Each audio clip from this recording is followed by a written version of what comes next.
This is a team, the North Shore team, that showed resilience towards the end of game two. They actually outscored you after the second period in game two.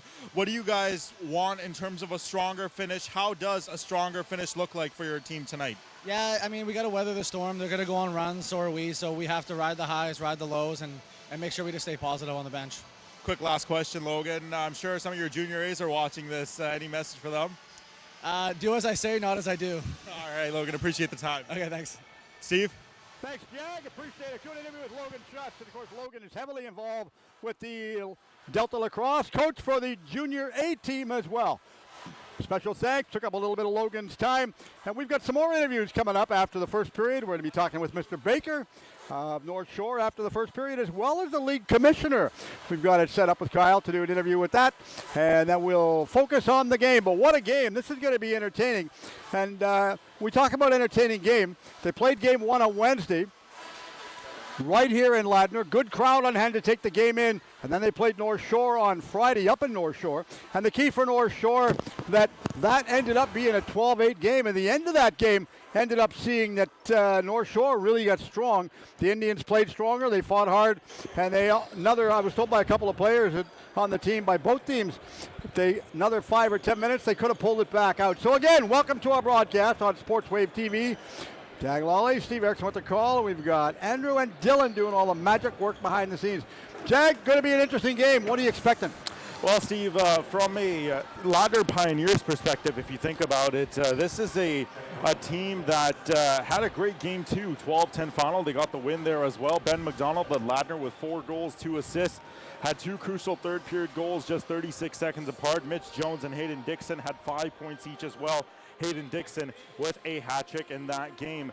And then a fast start, Steve, was the key of the game for the Ladner Pioneers in game two. 5 straight to take a 5-1 lead after the first period. North Shore, of course, scored the game opening goal in the game two up in North Shore.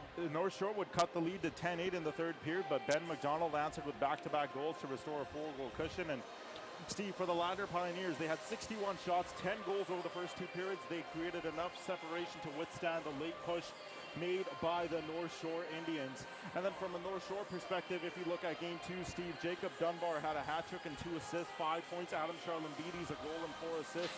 North Shore would score first in that game, but Ladner would answer with 5 straight goals to build a 5-1 lead after the opening period. So safe to say the North Shore Indians outscored Ladner 4-2 in the third and twice pulled within 2 goals, but they couldn't find the equalizer. 56 shots, and they outscored Ladner 9-7 over the final 2 periods. And when talking to alternate captain Logan Schutz on how his team has to withstand that late North Shore push that they made in game 2, it's simple. Play a full 60 minutes. Coaches preach that throughout all the sports, whether it's basketball, playing a full 48 minutes, hockey, lacrosse, play a full 60 minutes. You have to keep your foot on the gas pedal at all times, especially against a team like the North Shore Indians, who, very well have they've proven to make comebacks left and right. Yeah, you can't take any team lightly in today's league. And, of course, we've got some special interviews coming up throughout the course of the game. You're going to be talking to Mr. Baker after the first period as well. Yeah, I'll have a chance to talk to Aiden Baker, captain of the North Shore Indians. Have an interview lined up with John Burr in the second intermission as well, down at floor level. So exciting times. And, of course, Steve, if Ladner were to clinch the league here tonight, so we'll have post-game interviews as well on Sportswave TV. There will, and you can never say never. But we should make mention, big change for the game tonight. Apparently there was a little bit of someone got sick or couldn't make it, or communication breakdown. Going to have 3 officials for tonight. We're going to have Josh Beauregard, Brent Ripplinger, and Ryder Bremner are going to be the 3 officials doing the game tonight, Jag. Yeah, I'm not sure if there's any relation there to Dave Bremner, but I'd like to congratulate Dave, Steve. Him and his Victoria Shamrocks defeated my Coquitlam Adirondacks last night in Game 6 of the BC Junior A Lacrosse League Championship Final. So Victoria is off to the Minto Cup, and well, Coquitlam now is Coquitlam's back on being the hunter instead of the hunted, Steve. So I got to say, though, my first year being the voice of the Coquitlam Adirondacks, Steve, and it was one of the highlights of my summer. Such a fun time at the Palace on Poirier in Coquitlam. But again, congratulations to Dave Bremner, and well, hopefully Ryder is treated to a not so complicated game to officiate here today. Shouldn't be a problem at all. And of course, if you happen to be in Victoria last night, I know that I was talking to a couple of my friends earlier on today, and they were telling me with the lacrosse game, they ended up leaving the lacrosse game and went downtown to the Inner Harbor. It was a 40th anniversary, and David Foster put on one exceptional performance treating the fans and his, I guess because David used to live in Victoria, all his fans and friendly over in Victoria. Apparently it was absolutely astronomical. Well, I'm sure it was a great show, great weather, Steve. Continuing on here about our game here today, Steve, talking about the series so far. Game one was the Ladner Pioneers defeating the North Shore Indians. The Pioneers opened the series with a strong home floor performance, a 4-1 first period lead. They never really looked back after that. Spencer Bromley had a hat trick. Mitch Jones had a massive night as well, a goal and 7 assists.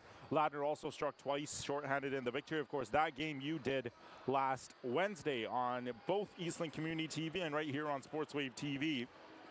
Game two, of course, we talked about it. Ladner took control early. They scored 5 straight after North Shore opened the scoring to lead 5-1, and then Ben McDonald would lead the show, 4 goals, 2 assists. Looking through the numbers, Steve, so far, Ladner's outscored North Shore 25-18 throughout this series. They've outshot North Shore 109 to 101. Ladner's averaging 12.5 goals per game, North Shore 9. First period, Steve, the scoring has been Ladner 9, North Shore 2, and shorthanded. Ladner scored twice, North Shore no goals shorthanded. So for the North Shore Indians, Steve, a stat here. After the first period, these two teams are even in scoring, 16 goals apiece in both the first and the second game. So North Shore, despite weathering the early push, Steve, they've gotten down early on. But after that, they've really weathered that opening storm, and then it's been quite a competitive game. North Shore has been a lot more competitive in the second and third periods of this series rather than the first one. Ben McDonald, Steve, he's having himself one amazing series. 4 goals in game 2, back-to-back third period markers after North Shore had cut the lead to 10-8.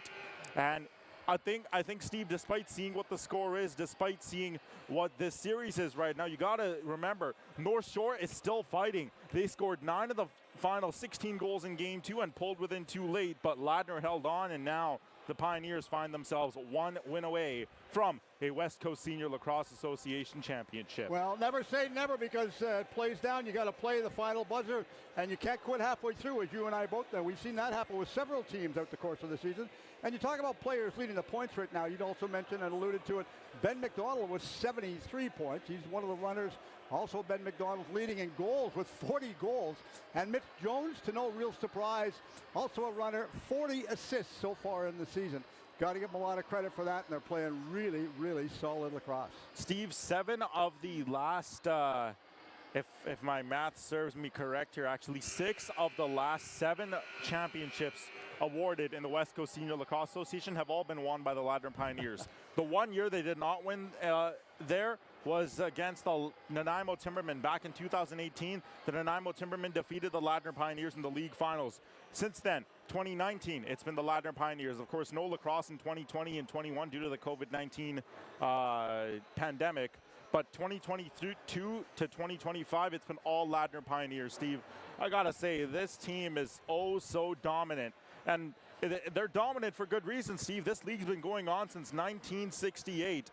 And it took the Ladner Pioneers until 1990 to win their first championship here in this league in 1990, and then they would win back-to-back 90, 91, 97, 98 they would win. They would also win the league in 2004, and then it would be the Coquitlam Bandits running the show from 2005 until 2014. They would win the championship all but 1 year. The year they didn't win it, it was won by the Ladner Pioneers. When you back up to players playing the game and the President's Cup, interesting to know you'd had the chance to talk to Logan Schuss. His dad actually was on the winning President's Cup team. Wow. Oh, there you go. And, of course, Steve, this is Logan's first year playing Ladner Pioneers. In 4 years, Steve, he played in 2022 and now makes his return here to the Ladner Pioneers in 2026. And they're 1 win away from booking their flight to Edmonton. Yeah, a bit of a road trip, but they'll do just perfectly fine right there. Nice to see. And, again, I'm looking forward to the interview after the first period. I know you got Baker after the first period. But we're going to be having the commissioner as well when he finishes with that one. I got to say, Steve, what a crowd. This is reminding me of the President's Cup in 2024. I mean, At least every section has someone sitting in it here at the Ladner Leisure Center. Great crowd on hand. Yeah, good crowd. It took us a while to get here and get located up and set up because our team behind the scenes right there, both Andrew and Dylan, do an exceptional job making it all work. Special shout out to our streaming provider, Hugh with Stream EAI, and of course we couldn't do it without him. Nice to see it. We had a great crowd the other night, not just watching the game in person here at Ladner, but also online, taking the game in there. So we're getting set. The Indians have made their way to the floor, and they're finishing up the announcement. I have to give a special shout out to Terry and Dawn, who apparently are over on a bit of a road trip over in Europe on a holiday right now. So that's good for them. I like the jerseys of the North Shore Indians. Yeah, I do too. I really do. Curious to see what color jerseys that the Pioneers are going to come out. They're going to wear the white, or what are they going to be wearing? Nope. See, Adam Charlambides there, number 71, current Vancouver Warrior as well. Had a chance to talk to him at the press conference after the Warriors game that I covered last year. He's still warming up. I'm not surprised. He's a talent player. They're going to utilize his skill and feed the ball as much to him as they can. So, by the looks of it, Steve, Keegan Okino is going to get another start here for the Ladner Pioneers, and it's going to be Lee Jackman the other way for the North Shore Indians. So a matchup of the two goaltenders that have played the entire playoff run for their team so far. There you see Sam Clare, former Eastling TV broadcaster, who helped me out alongside Cody Adamson, the two games that we covered on Eastling Community TV earlier this season. So nice to see three officials getting set to do the game tonight, and I'm looking forward to an exceptionally entertaining game. And regardless of where you're tuning in and listening in from, welcome to our broadcast. Sit back, enjoy the game, and we'll have the official face-off right after the anthem from the Ladner Leisure Center.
Teams hit the floor. The officials will go over on the far side, and they will be given some instruction. Shake the hand for the coaching staff, as they always do. Sort of like a tradition right now, and unlike the game the other night, we have three officials for tonight's game number 3. And if it goes 4 and 5, there will also be 3 officials for game 4 and 5. Questions from, you can see the coach for North Shore in the red, talking to the referee on the right bench. Game 4, of course, if the series was to go to Game 4, it would be on Tuesday up in the North Shore, and then Game 5, if necessary, would be back here on Thursday at the Ladner Leisure Center. See how it goes. Teams make their way in. Goaltenders get themselves set. There you can see, well, I did see the officials real quick. Again, Steve, the starting netminder for the Ladner Pioneers is going to be number 00, Keegan Okino, 5-0-0 record, 202 saves on 235 shots, a 6.60 goals against average for Keegan Okino. He has 3 assists as well. The Ladner Pioneers bench there, all ready to go. Head coach Ross Freelick and his squad all fired up. And then for the North Shore Indians, your starting netminder is going to be number 33, Lee Jackman. Steve, 3-2-0 record, 202 saves on 249 shots, and a 9.10 goals against average for Lee Jackman. So Claire is going to go against Lundy for the opening draw. They'll get them set up, see who's going to take it. 3 officials, equivalent to what they play in the NLL, which I absolutely applaud. Referee's talking to the players. We'll get them ready. Whistles will play in. What a crowd, Steve. And we're officially underway for game number 3 from the Ladner Leisure Center. Wade kicked all the way back down. Claire booted it back down inside his own zone. Picking that back up. Okino had control. Okino gives it back over the far side. Nice play to hustle it back out to mid-floor once again. He had it. Lost it. Now they throw it back inside. Good long forward pass on that play right there. To get it straight forward. And there went off on a quick change. Bromley had it. Bromley looks, centers it back into mid-floor. Jones goes after it. Going to be picked back up by Porteous. Porteous turns his time. Shot taken that time by Dixon. Just narrowly missed the net. It goes back over, so they're going to call it for the back over. And possession this time, Jag. Quick start. Going for the Indians. Key number 1 for the Ladner Pioneers is going to be a start fast again, Steve. They outscored North Shore 9-2 through the first 2 games in the first period alone. So they're going to need another strong start here. So the drums come to life on the far side, which I love. Back around. They have this. Mid-floor. Good play to set this one back around again. Not going to give anything back up. Slamma has it. Slamma got the shot intercepted on the play right there by the Pioneers. Pioneers go back down. I don't know about you, Steve, but I can barely hear myself when the drums are playing. It's a electric atmosphere here at the Ladner Leisure Center. That's the least of my worry right there. As long as we can watch the game and talk about what's going on, I'm contented like a cow. Back the other way again. They hustle away inside. Going after this one. This is Millen that has it. Millen goes back, goes over center. It's going to be stolen. Ball change is picked back up by Claire, and Claire comes inside, takes a shot. They said no goal in that play. They're going to get the ball possession-wise back for North Shore. And again, Logan just talked about it in the pregame show, but this is a North Shore team that's not going to go down without a fight. Ladner is going to have to be forced to play a full 60 minutes here. Play a full 60 is what Logan was telling you all about. Now they go back again inside, waits. Richmond comes in. He's calling for it. Not going to get control. Now goes out to center ice area, center floor area, correction. Richmond has the ball. Back the other way again. I see you smiling over there. Now it goes back the other way again. Still almost inside. There. Back. There. Kozak goes down. Kozak's inside the right corner. Kozak off of the wall. Good setup play. Huge shot taken right there. Nice play to get the shot away by Phillips. Phillips is behind the goal. Also out in front of the goal trying to get control is Henair.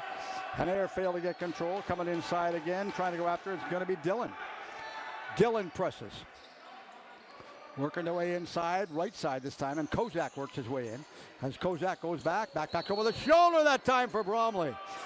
Narrowly missed it. Spencer Bromley aiming there for a bit of a behind-the-back play.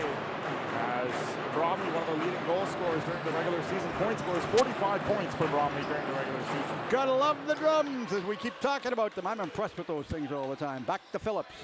Phillips changed his mind, goes back deep inside the corner on the right side this time. Good setup plays. He threw it back over to Kozak. Kozak comes inside. Jones is all the way out in front, going wide to the outside. Porty is trying to get control of the rebound. Misplayed it. Going in, taking a huge shot. Reset, and Dixon got the shot away. Another one. Shot scores!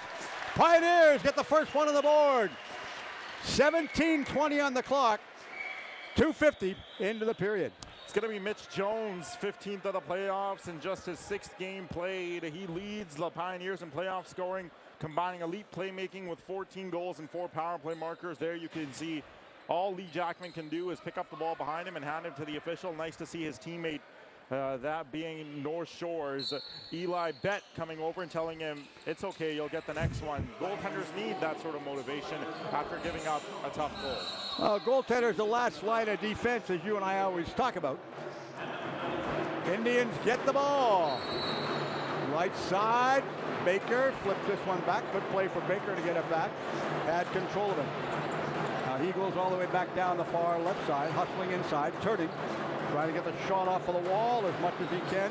Charlon Beatty turns, gets away from his man. Charlon Beatty turns, fights for it. Richmond stays with him. Pioneers forward, back up the center ice area, center floor again. That's twice, Jack. We're almost there, Steve. I'm going to start finding myself. Back the other way, Bromley trying to get control. It's picked back up inside the mid-floor again, and Henair holds onto it. And remember, Steve, 3 years ago, normally it was me when I first started making those little mistakes. But we'll get her solid out. Now they go back again. Waits, turning on the far side. That was Shush that feeds it back. Shush inside to Bromley. Bromley goes in, dives, takes a shot, reset for a new 30. Not going to happen that time. And they wait in the Indians. Hustle away back down the left side wall. Good play as Baker comes in. Baker, a one bounce hop pass back out to Quinn. Baker's off on a change. Quinn goes down the middle part of the floor, waits for this one again. This is Simons that has it. Simons goes in, waits, diving play. Oh, he's well inside the crease, probably by about 5 feet, Jag. Yeah, not much that, I believe that was Jacob Dunbar. Not much that he could have done there. And great job there, Steve, by Ladner's and Brett Mitchell to push Dunbar into the crease. Nice one, diving play, shot, no goal, inside the crease again. Quick play, that's twice they've been counted inside the crease. Jackson Dillon with that last chance there, Steve. And I know he's certainly playing with a lot of motivation today, his first year in a Ladner Pioneers uniform. Lundy give it back over the far side, waits, they're trying to get control again, they'll fight for it. Reshny comes in, Reshny pushed back down, no call on the play. Now they go back down the other way and still up to mid-floor one more time. Carey looks back out to Doucette. Doucette to Jones. Jones pushed off the ball. Pretty significant push on that play right there, but he maintains possession. Careful he's not called for the free hand. Back out to Shush. Logan Shush goes against the wall. Back to Jones, mid-floor. Jones, far side again, out to Dixon. Dixon comes in, takes the shot off of the back wall. Shush takes the shot. Block, gets knocked back down, gets up, gets himself involved in the play, and it goes up and out of play. And they'll leave it. Referee will indicate that the Indians get possession and go back the other way again. Working their way in. Fighting for it. Off the wall. Turns, rips a huge shot right there. Nice shot right on target by Dunbar. And it rolls to mid-floor again. Henair comes back down. Dunbar's with him. Henair turns. Pushed off of the ball. Dunbar lobs it back out to Clare. Clare comes inside, being hounded off of the ball again by Quinn. Comes in, gets a shot away, and it rolls back on the far side. Bromley comes in. Back out in the right side play. Nice setup, and they're trying to feed it back to Kozak, and they did. Kozak misplayed this one. Now we go back the other way again. Quinn in the corner. Quinn held onto it. Pushed off of the ball at that time. Withers is inside there. We've heard that name before. Now Withers goes mid-floor. He's trying to get himself free. Also coming inside to go after it is Ricci. Ricci waits off the wall, going in, takes a huge shot. Stayed in. It was off of the glass, not the mesh. It was deceiving looking right there. And they'll hold on it with the Pioneers marching up to mid-floor. This is Doucette that has the ball. Doucette, Jones. Jones goes in, rips the shot away, but maintains it. He got it at a one-hopper right there, and he got it back and inside his stick. Cross pass, back around. Good setup play as Dixon got it away. Reset it for a new 30, and the Pioneers on the attack. Couldn't get the ball that time, and they go back the other way again. Straight down. Selma comes in. Selma back on the right side. Feeds it back inside. Good setup, and they got it back to Dunbar. Dunbar way out to mid-floor. He holds on to it. Dunbar comes inside. Look, Dunbar's trying to get the ball free this time to feed it back to Selma. Unable to. Selma goes inside, has the pick play right there, and Leshney couldn't get control of it. Now they go back. What are they going to do with it? Okino throws it out to center floor again. Good long pass straight up to Clare. Clare right side. Clare goes inside, turns, gets away from Quinn in that one right there. And Quinn unable to play it. Now it goes back. Bromley misplayed this one, couldn't grab it again, and they go back the other way again when Rodchuk comes in. Turns, going in, upstairs, downstairs, takes a shot, and it bounced. And went over on the far side wall again, and they'll pick it back up. Talk about Griffin Withers, Steve. He's coming back to a familiar building. Former Junior B Delta Islander.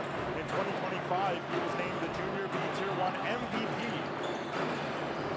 So they turn. Still inside.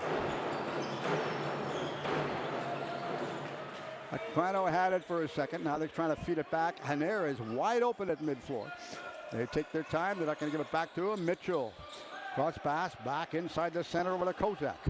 Kozak deep in the right corner. Kozak off for the wall. Jones run the pick. Far side again. Back out to Porteous. Porteous comes in, looks past it, takes a shot, and deflected off his stick. And went wide over the far side corner again with Dixon coming inside. Waits. Possession for the ball this time. Back for the Pioneers, indicated by the referee. Obviously rolled up and out of play. So now they go back to Jones' far side. Porteous is on the far side as Porteous is inside there. Kozak has the ball. Kozak, Porteous hustles his way in. Back to Kozak, right side to Jones. Jones comes inside, takes a huge shot. Ooh, big stop of that one, Jag, right there. Steve, you can tell the respect the Ladner Pioneers have for the North Shore Indians as opponents. Normally, Ladner has been known, Steve, to get a game wide open by now, but look how tight scoring this game is. Both teams not giving the other team any extra room to work with. Flip pass, back again. They threw it back. Indians pressing inside. Look, trying to get the shot. They did. They got the shot away. Shot ended up getting away by Simons. Good shot on that one. Good aggressive play. Both ends of the floor right now. Now gives it back to Bromley. Bromley goes back down. Neeson's off on a change. Bromley in the right side corner. I'm looking down to our broadcast right. Fans are still coming in the building, Jack. Yeah, still trying to find an empty seat here. The rows are quickly filling up, Steve. Shush gets it. Shush throws it back out to Bromley. Shush goes down the far side. Bromley's in the right side corner. Jones, far side. Nice shot taken right on target that time by Dylan.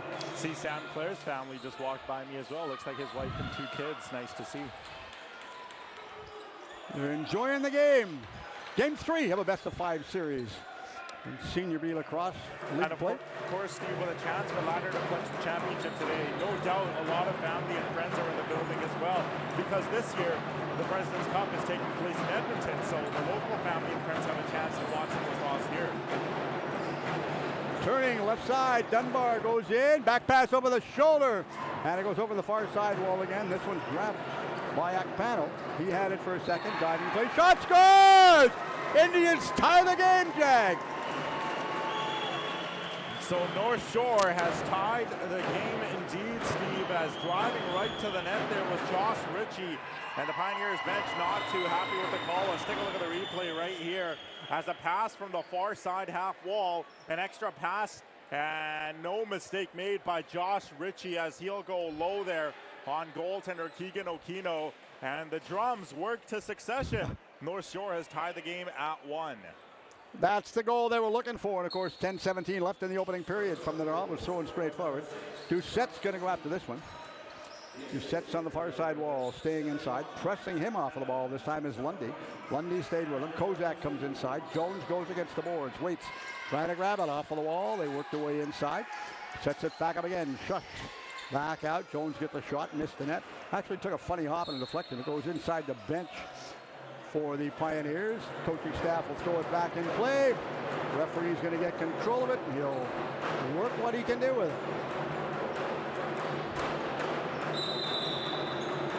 Mid-floor, they go back down. Nice play to set it back up inside the corner. Waits, looks, trying to get the shot away. Rolls over in the far side corner. Nobody knew where the ball was, so they give the ball back around this time. Indians will get possession of the ball. Porteous was questioning that call, Jag. I wonder, Steve, if it's hard for the officials to communicate too with the drumming going on in the background. It is. It's hard to hear each other. But and the best thing I can tell you about that, and I'll get back to that because we're back to live action. Turning inside, Porteous comes in, shot taken by Bromley. No goal. Big stop on that one. Underneath him, quick save on that one, Jag. The North Shore Indians faithful has shown up and shown proud of Steve. I love it when local teams come out to support their team despite them being on the road. This is what lacrosse is all about. Shot 9-7 in favor of the Pioneers. They go back the other way in. Both teams trying to push their way back through to the Canadian Championship and the President's Cup. Turning, far side boards, they come inside. Jones comes inside. Jones is inside the corner. Waits, Kozak works his way in. Back to Jones.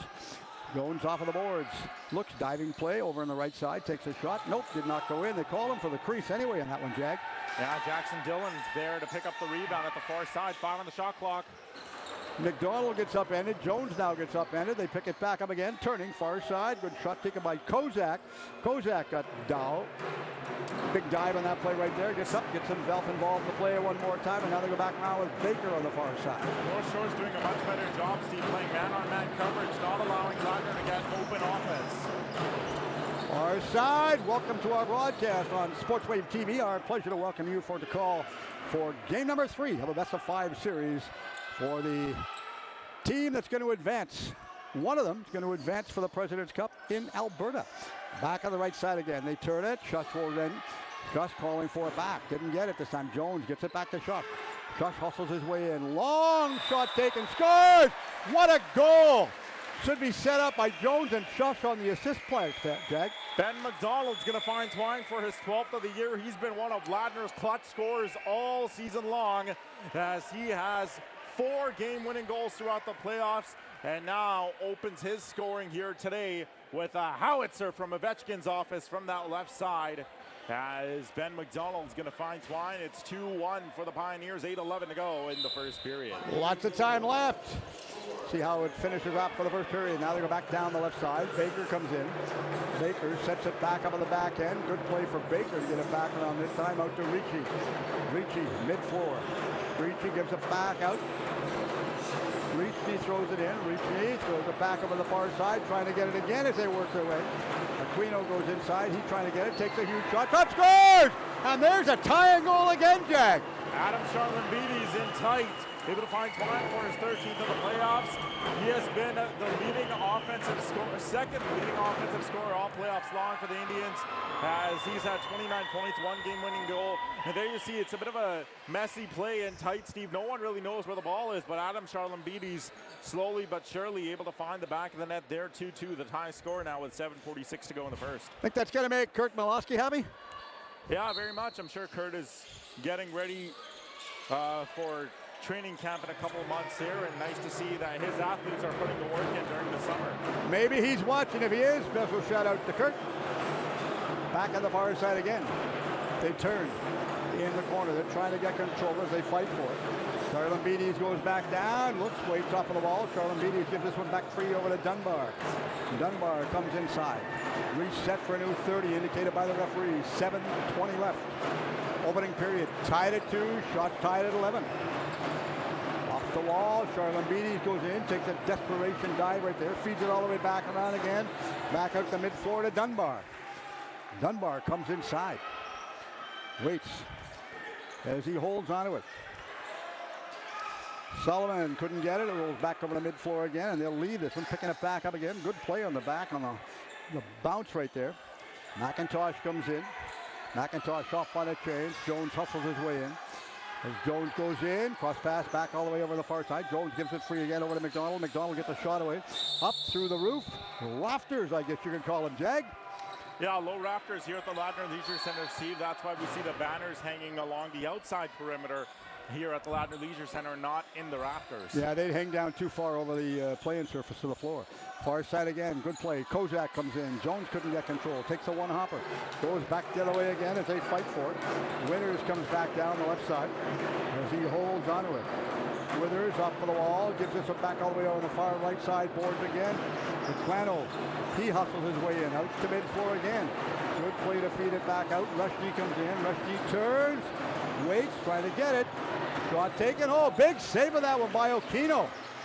I thought that was a surefire goal, Jack. North Shore did a great job collecting the rebound in tight momentarily, but Ladner's able to clear now to the other end of the floor. Claire to Bromley. Bromley goes in. Jones comes in. Bromley gets it, Jones. Inside, takes a shot, scores, and there's another one for the Pioneers. And that was a quick play from the left side to the right side. And they got her just out in front of the crease to pop her home. Championship experience shows up in championship games. He's won twice back-to-back at the junior level to Jackson Dillon, and now finds the game-leading goal once again here. North Shore not too happy with the goal there, as Jackson Dillon's going to make a beeline for the net, and he makes no mistake beating the netminder on that play. Lee Jackman, all he can do is just look back, sit back, and not have a reaction. 5:43 to go in the first, and Ladner's up 3-2. Back out mid-floor. Porteous comes down. Porteous goes inside the right corner. Salama stays with him, pushes him off of the ball. They stay inside. Quinn comes in. Shot. Penalty coming up called by the referee, and the referee is right between them. So you notice there's two officials in the corner. The back referee is at center floor, making sure there's no necessary roughness behind everything. So North Shore penalty, Jack. Yeah, it's going to be a penalty against the North Shore Indians. We see the goaltenders going to the bench to have a quick drink of water as well. 2 minutes for holding is going to be the call here, and serving the call is going to be North Shore's Ethan Quinn. Getting the penalty. Let's take a look at the replay, and yeah, that is about as obvious of a hold, Steve, as anything. As for the North Shore Indians, they're going to have to try and put that penalty kill to use these playoffs. The penalty kill, 96%, Steve. If that had happened yesterday, it would have been a flag for the Lions game. Turn, yes. Far side, waits. Jones rips a shot. Turn, reset it. Jones gets it back again. Takes a shot all the way over the far side. They're going to try and grab this one as they fight for it. Phillips comes in. Looks unable to hold on to it and get control. Shot taken, reset for new 30. Shush comes in. Oh, a bit of a swipe play at him. Logan wasn't happy with that one. He goes after his man. 5 minutes left in the opening period. You got a interference push play from behind. A warning, Steve. Yeah. So this ball will be going for North Shore. Things getting chippy, Steve. You're seeing it down at the floor. Shots are 14 apiece, but these two teams certainly getting chippier and chippier. So they wait for it. Just under 5 left in the opening period. They wait. Turn, goes against the wall.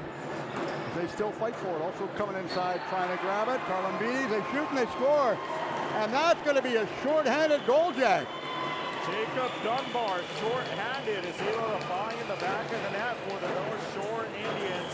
And wow, what a goal there by Dunbar. Makes a beeline for the net. No defense is watching.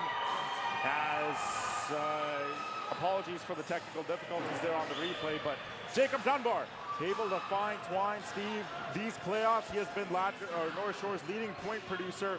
32 points, and the playoffs alone now has 33. They work it back. Jones from the draw.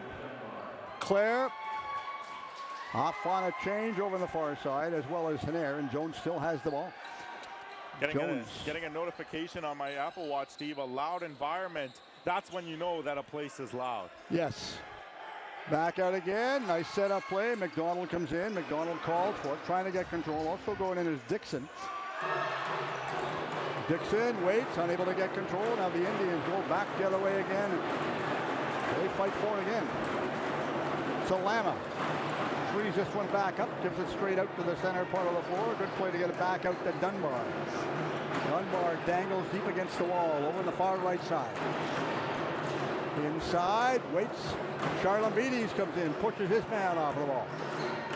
Coast to coast, from wall to wall on the play right there. Charlon Beatties trying to get control out of his reach. Possession this time going to go for the Pioneers with 3:42 left in the opening period, Jack. Steve, I talked about the 96% penalty kill success rate for the North Shore Indians. That has showed up in this penalty kill so far, and then some. Shot, oh, Jones buried that. That was just a little bit of a sub shot. Caught everybody off guard. Oh, my apologies to the North Shore Indians there for the broadcaster, Jinx. 1 second to go in the penalty. And the Ladner Pioneers score as Mitch Jones is going to find the back of the net. I'll take complete blame for that one, Steve.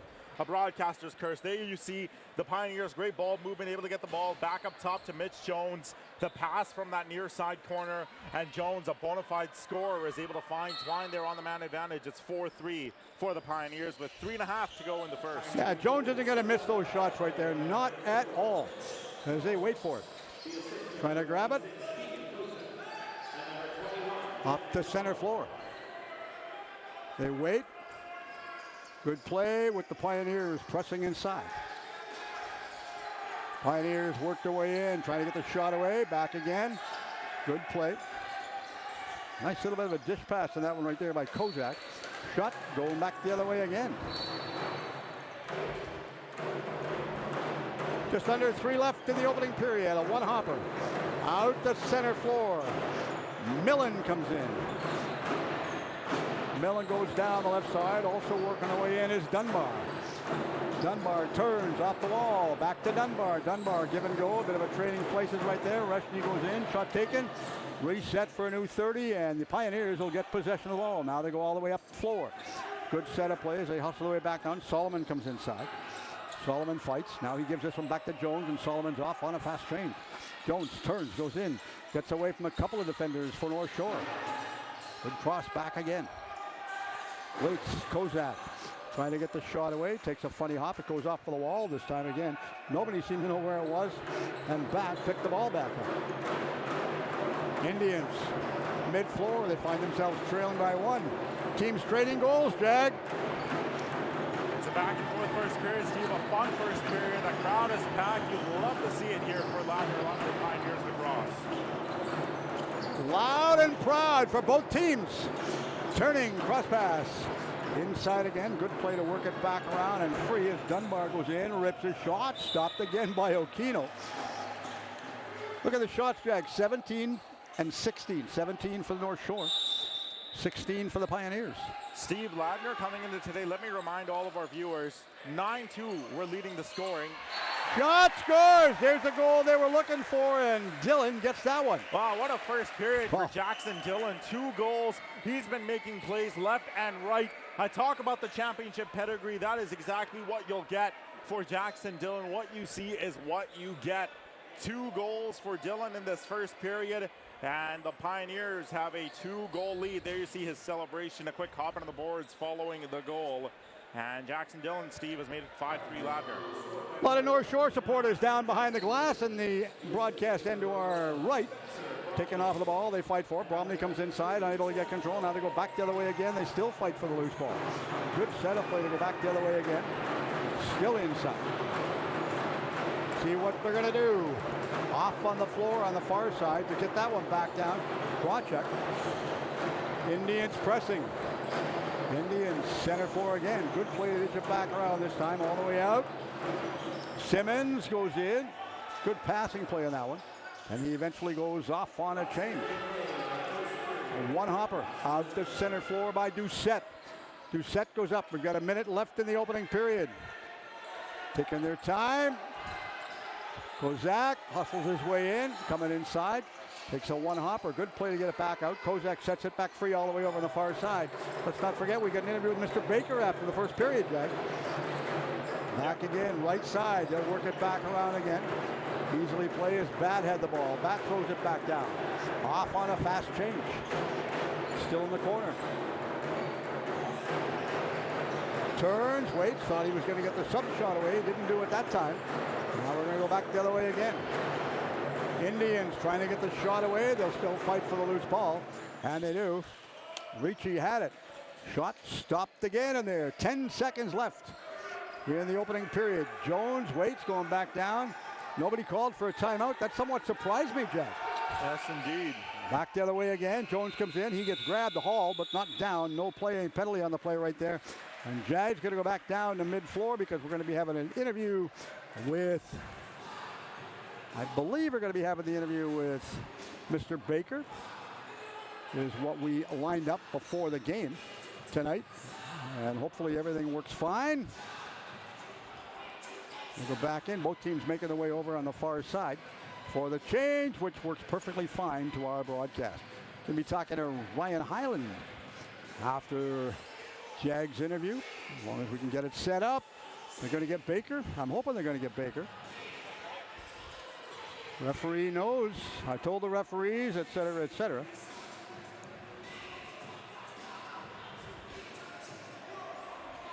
We see John Burr down there directing traffic. Jag's going over to the bench to get the coaching staff and tell them that we need Mr. Baker over there. Good play. See who he gets. Coaching staff trying to sort this one all out. So they're going to take the time. Maybe they went down to the dressing room to get Mr. Baker. I know we've got an interview after the second period with John Burr, president and governor for the Pioneers. See if they can set him out. They're still working for him. I know he didn't get too much lost. So he'll come back out. Slowly will work their way out. So, which works out fine. So while we wait, I'm going to grab a quick interview up in my broadcast loose. Ryan Hyland is here. Ryan, the president, commissioner for the league. Ryan, thanks for doing this. I know you're a busy man. Yeah, no problem, Steve. Thank you very much for having me. Well, good series so far. So far, this has been a great series, and again, this is, the first period's been very close, back and forth. Some good lacrosse happening. What is it about the league that continues to grow and get so successful? I think that the league is developing and changing a little bit with the times, and we're new rules. So we're going to throw it down to Jag real quick. Jag, take it away. Joined by North Shore captain Aiden Baker following the first period of play. Aiden,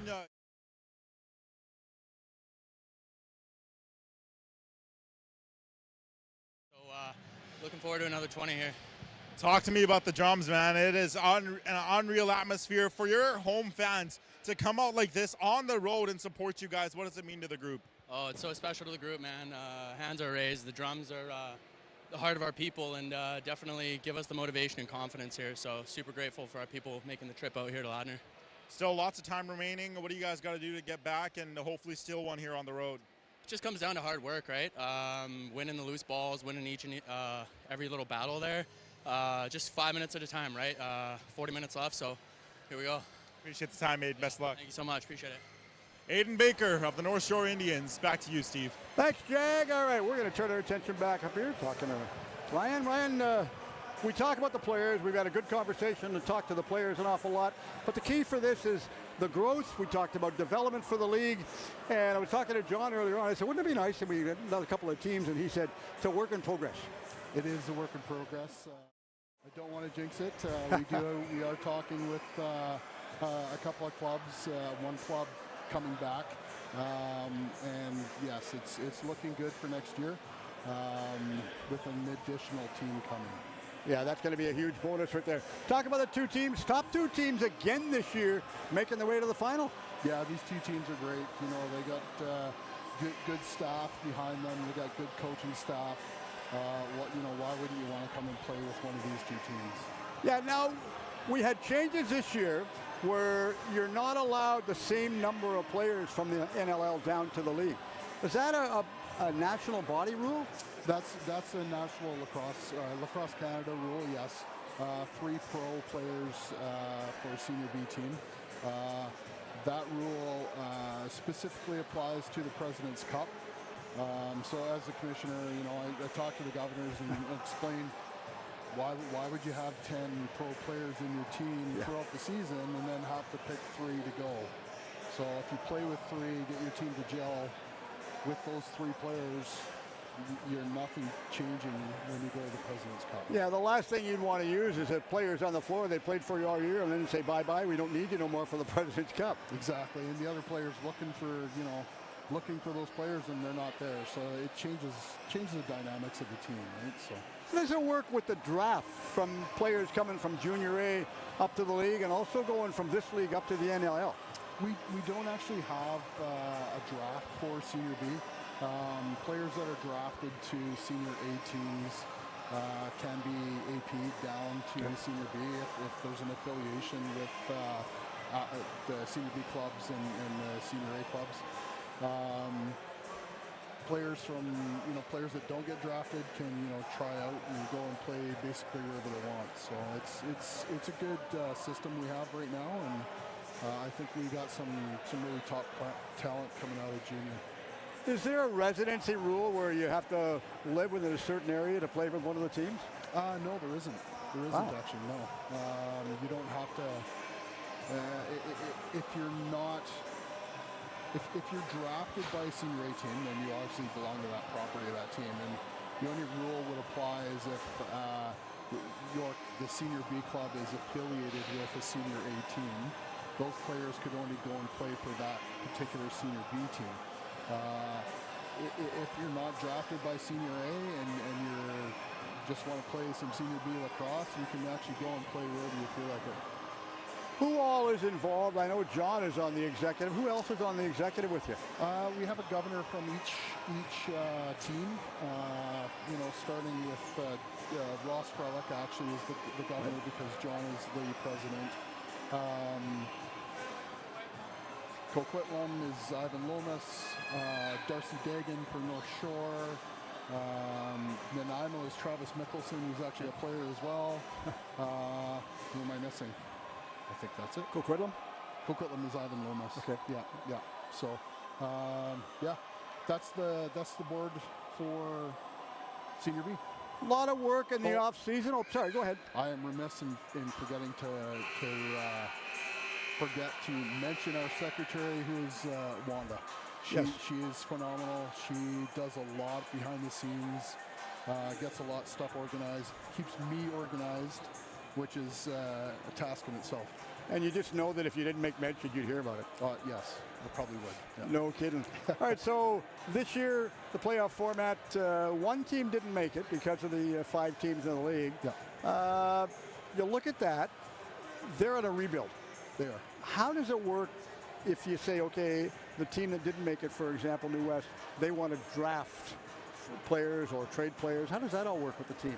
There's typically a lot of trading, drafting, not drafting per se, but trading happening before the season starts. Teams getting themselves organized to get a good start going. Hopefully New West can make some trades and get some stuff going for them for next year. And if they can, it's going to be a great season next year for sure. Of course, Queens Park, pretty synonymous with the New West Bruins and Punch McLean, who we tragically lost a while back. Yes, absolutely. Big loss to the sport, but I'd made mention that I go back and I used to referee in the league a number of years back with Ronnie Crissato and Lonnie Mason and Durante and all that. Yeah. And that was the game has changed. Yes. While we get set to go back to center forward for a draw, what's the biggest change with the rules that you've seen over the course of time? Is there one? I don't know if there's one in particular. This year, Lacrosse Canada adopted the World Lacrosse rules, right, which filtered down to everybody, which it's good. There was some growing pains learning all those rules with all the teams, but now there's consistency across the country. So when you go to Ontario or you're going to Alberta to play in the President's Cup, it's the same rules that you've been playing with all season long. Big expense going from here to there. It is. I mean, whoever wins the series here, they've got to raise some funds to get to Alberta. Correct. Yeah. It's roughly we start early. The league actually books, because there's only one league in BC. We book the flights early, so we get a fairly decent rate at those flights. We then start planning and getting hotel rooms and vehicles and all that kind of stuff. So it's about $60,000 to send a team to. You say it much, it's not much, not fast. Oh, it's a lot of money. So, last word for you. Tell the family and friends at home watching it. We've got a lot of viewers listening in again tonight, which we had Thursday night. We had a lot, and I really appreciate you tuning in to watch it. Tell us why that you come out to support senior lacrosse.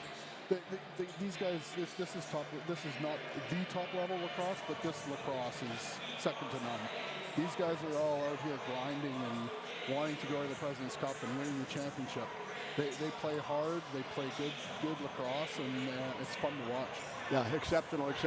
Thank you for doing this. I really appreciate your time. Thank all you, the best Steve. down the road, and Yes. hook up with me. We'll talk in the off season over a coffee or a wobbly pop or whatever you want to talk about. Yeah, absolutely. Okay. Thanks, All right. Thanks, Ryan. I appreciate it. Okay. All right, we're going to turn our attention right now as we get back down.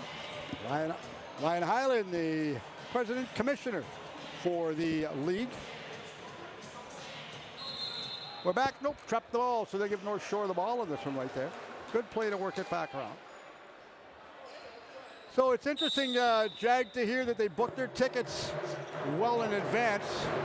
They just booked their tickets. They don't know who's going, so if no team name, they just booked the tickets. Yeah, I wonder if the league helps fund a bit of those tickets as well. Shot, oh, scores right there. 5-4. What a setup, what a fast start. 23 seconds in, Jag. Second of the game for Adam Charlambides, and well, the last 40 minutes of this game is where North Shore has proven to be equal to the Ladner Pioneers. There you see Charlambides scoring the goal in tight against Keegan Okino. But Steve, the second and third period this series has really told the story. These two teams who are tied 16-16 in the last 40 minutes of play throughout game one and game two. So we'll have to see how things play out here in the second and third period, because North Shore did the hard task, keep Ladner contained in that first period. The deficit was only 2, and now with that goal, the deficit is only 1. Well, the game the other night in North Shore on Friday only separated for the win for 2 goals, 12-10. Steve, 4. Indians get it. Back to Charlambides. Charlambides hustles his way in, going after it. Ricci over the far side. Charlambides turns. Good play, trying to set it back up as they hustle the way back in. Free on the ball right there. Setting it up is Ricci. Ricci takes a shot. There's another one. They tie the game up. Wow. Talk about a fast start, Jag. A long shot there. Adam Charlambides parked right at the doorstep. Oh, he's chirping. Charlambides is chirping. And there you see, Steve, a pass over to the far side. And really, it's Adam Charlambides with a great move. He has every right to chirp after making a move like that. A bit of a stick lift and then something. Charlambides hat-trick goal, Steve. It's 5-5. Right through the 5-hole. Took it on a one-hopper and buried it underneath. Got that one past Okino. That's the start the Indians wanted. The drums motivational tool. They work it back all the way over the far side again. Baker comes in. Good interview with Mr. Baker.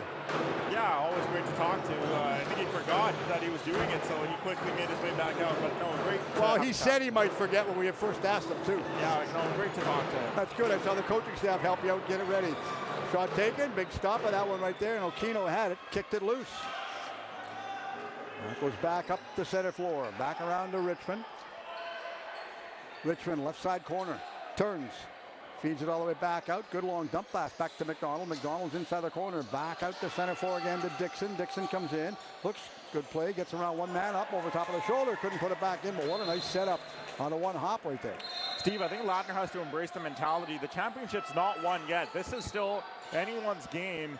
And you know, this North Shore Indians team is more motivated than ever, seeing they can hang with these Ladner Pioneers. Well, considering they come out with two quick ones in the first part of the second period, most definitely. Shot taken off of the back wall. They're going to chase it back around again. They'll hop it. Way over. Called for the back over, and they're going to end up getting it back. This is North Shore Indians versus the Ladner Pioneers. West Coast Senior Lacrosse, Senior B Lacrosse Final Championship game from the Ladner Leisure Center. Aguilale, Steve Erickson with the call. Andrew and Dylan doing all the magic work behind the scenes.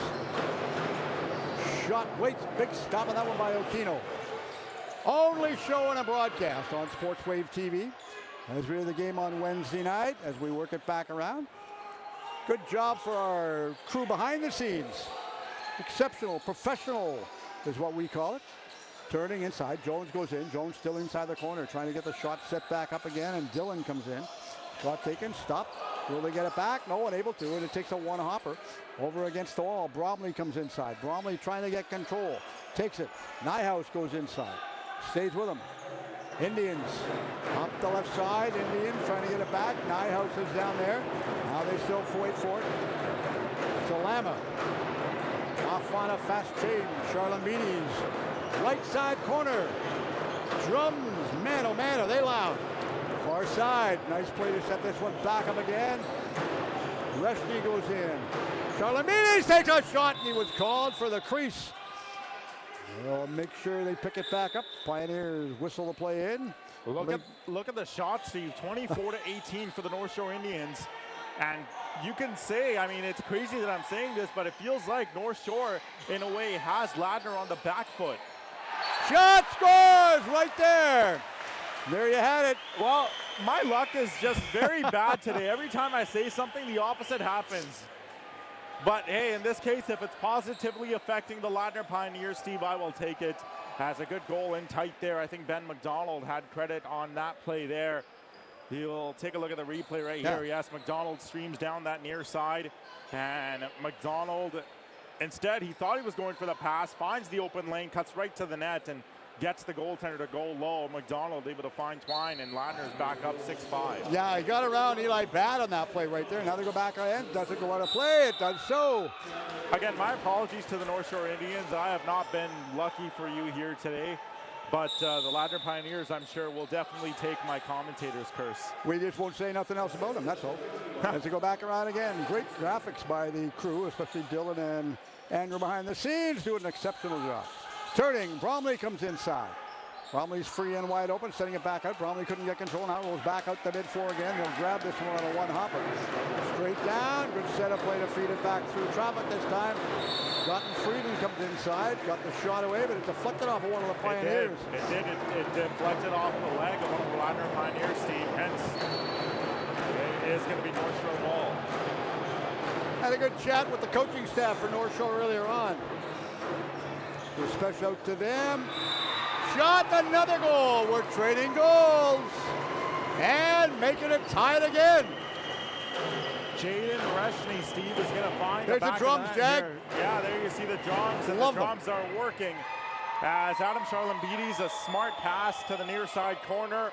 And then an extra pass there from North Shore's Tegan Simons to find Jaden Reshny in tight. A tic-tac-toe play there from the 3 North Shore Indians. And the Drums working to succession.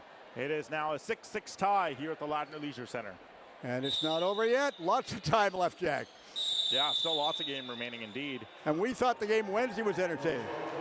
Oh, well, I definitely couldn't catch Wednesday's game, so I'm glad I'm catching the sequel here today on Sunday. Yeah, I had Matt Hogue help me. Thanks to Matt for helping out. Taking a huge shot, reset for new 30. They're going to go back the other way again. Dunbar got the shot away, now goes back the other way, back out to center floor. Good hustle to go back around. Henair comes in. Henair flips it all the way back on a one hopper. Nice setup play as Henair threw it back out to Mitchell. Mitchell turns wide. Mitchell back around to Dixon. Dixon comes inside. Mitchell goes in. Shot, scores again. Oh, this is like Christmas come early for both teams, Jack. A howitzer of a shot there, able to find the back of the net, and the North Shore Indians left watching there as the Ladner Pioneers able to find Twine. There you see, I think Logan Schuss is going to get credit for that one there.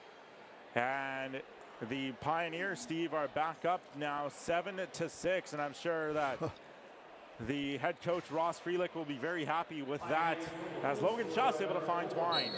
Of course, Logan, the head coach for the Ladner Lacrosse Junior A. I think it was all the way back Delta down. Islanders. Delta Islanders, yes.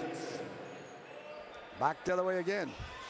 As they wait to get it all the way back out, Doucette throws it straight forward. Doucette's going to go up on a change. Also working their way back down is Phillips. Phillips comes inside. Dickinson comes inside. Wait. Dixon goes in, trying to get the ball. Waits, not going to get control that way. Jones works his way in right side. Jones goes in, takes the shot, reset for new 30. It was actually off the post. And it bounces over the far side. We got a player down on the floor. Not sure what transpired. It was just a little bit out of my broadcast view. Now we go back inside again as they fight for it. Dillon comes in. Dillon, left side. Dixon gets around his man. Good play for Dixon to get around Sky. Sky was all over him. Referee's going to whistle the play in. They'll hold on to it. And a one-hopper. They did. They got it. Dixon stays with his man. Got away from on that time. Good play. Salama had it. Turn, far side. Can you imagine North Shore playing Six Nations in the drums for both teams, Jack? Oh, man. That would be an unreal atmosphere, Steve. Far side, shot taken, shot scores! And another one for North Shore. Ties it at 7. Hat-trick goal for Jacob Dunbar as he's able to find the back of the net there. There's for the the drums. North Shore Indians, and you see the drummers looking on, the cheers loud. Apologies for the technical difficulties there on the replay, but nonetheless, Steve, Jacob Dunbar able to find Twine there. And now it's a 7-7 tie all over again. So many changes of the score, Steve, in tonight's game. So if you don't have the game in, tell your friends, tune it in and watch it on Sportswave TV. Far side again, they're going to go inside. Porteous comes in, takes a shot. Call him for the crease. Porteous slow to get back out. These guys take a beating, Jack. Oh, 100%. Like I said, it's, I mean, I got to applaud the mental strength of these guys, Steve. You're getting whacked by a stick all the time. And to not lose your composure, it's kudos to them. So they're going to wait, stays with his man. They still fight for it. Neeson comes in. Neeson fights for his man, pushes him off of the ball this time. Henair goes inside. Back again, right side play. Quinano goes in, high shot taken, trying to get the ball. Bit of a grab on that one. Doucette had him tied up, wrap around like he was at the Cloverdale Rodeo. Back far side again. Misplayed it, Doucette couldn't get control. A little bit too high out of his reach, now to go back the other way again. Millen comes in, Millen takes a shot, now rolls back out to center floor again. Good pickup play by Richmond. Richmond gives it back, give and go all the way over the far side. Richmond's going off on a change for the Pioneers. 13-15 left. Middle period. Turns. Trying to get the shot on the cross pass. Back around again. Jones goes in. Shot taken. Scored again. Wow. You know, if I took a bet on this one going back to Vegas to see how many numbers they would score real quick, I'd lose money in this game. Hayden Dixon able to find Twine there. That's going to be his first of the game. Dixon, 20 points coming into this one, all playoffs long in just 4 games played Let's take a look at the replay right here as the ball comes back out of the near side. Jackson Dillon again, a great playmaker. What a game it's been for Jackson Dillon. Finds Hayden Dixon, or check that, finds the man over at the far side, who then finds a cutting Hayden Dixon right to the net. And the Pioneers up 8-7. The key for that one right there was he pulled Jackman over to the right side and then dove to put it in the left side. Back again, nice play. Neeson comes in.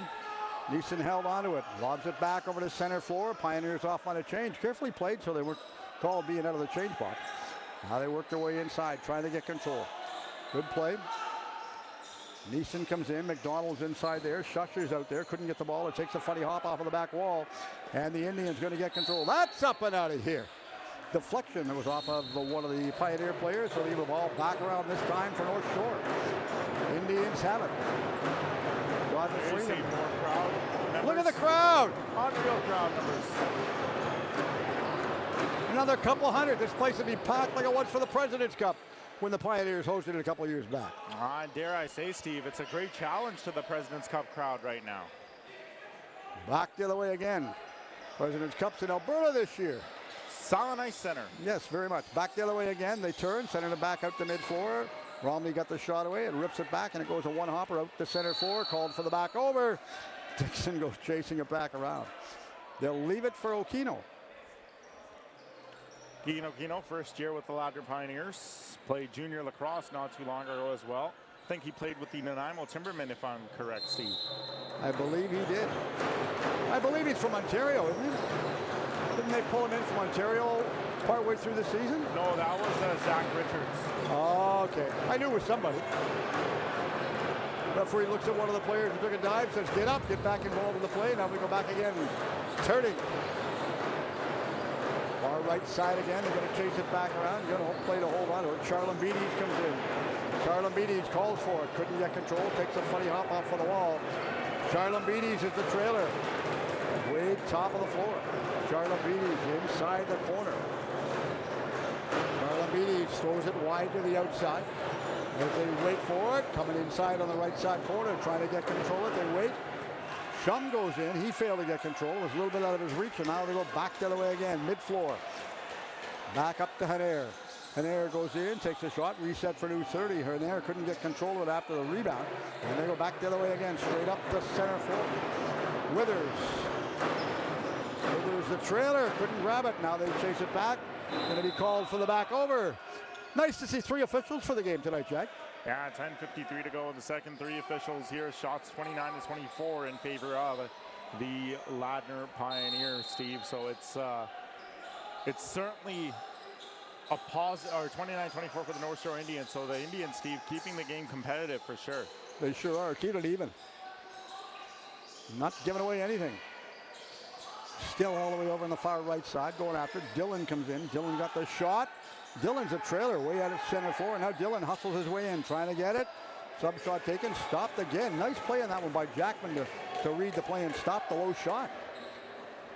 Jackman did a great job there. North Shore goaltender.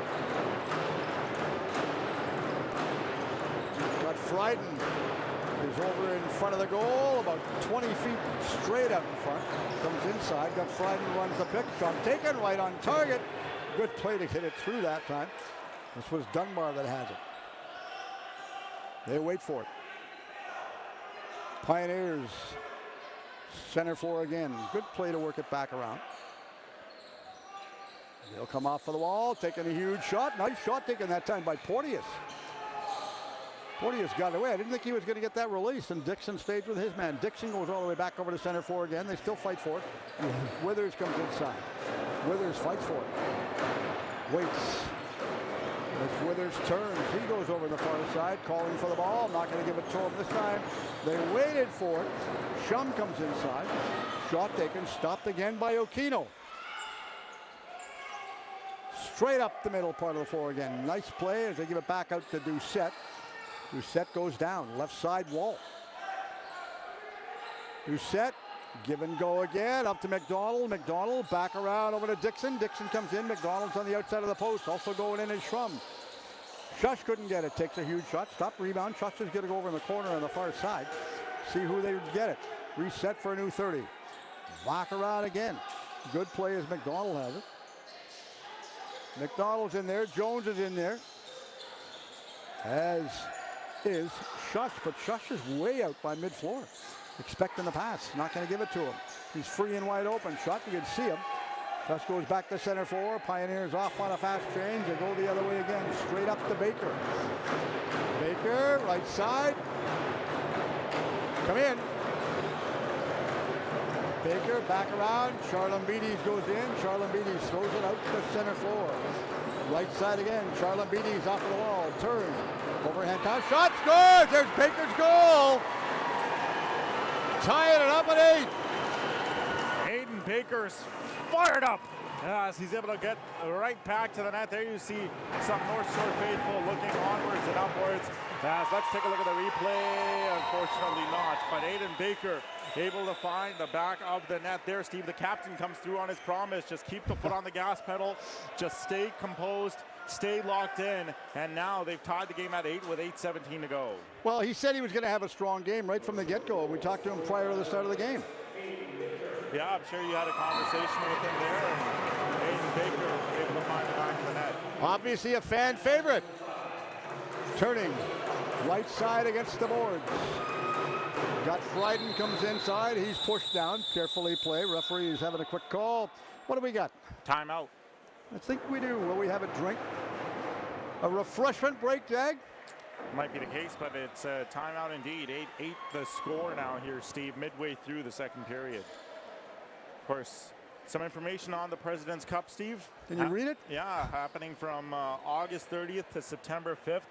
It's one of the most demanding championships in Canadian lacrosse and a real test of endurance at the senior B level. In 2026, Edmonton hosts the nation's top teams for a week. The schedule is obviously unforgiving as well, Steve. The Snake Island Muskies are the defending champions, Steve. They won last year, and by the time the final arrives of the President's Cup, Steve, it's not going to be about who is the best. It's going to be about who has endured the most. Endurance, the theme of this year's President's Cup. We always say it's survival of the fittest for when you get down to that level of the game. Well, especially, considering how much lacrosse you have to play in a week alone, Steve. These two teams are used to just one game a week.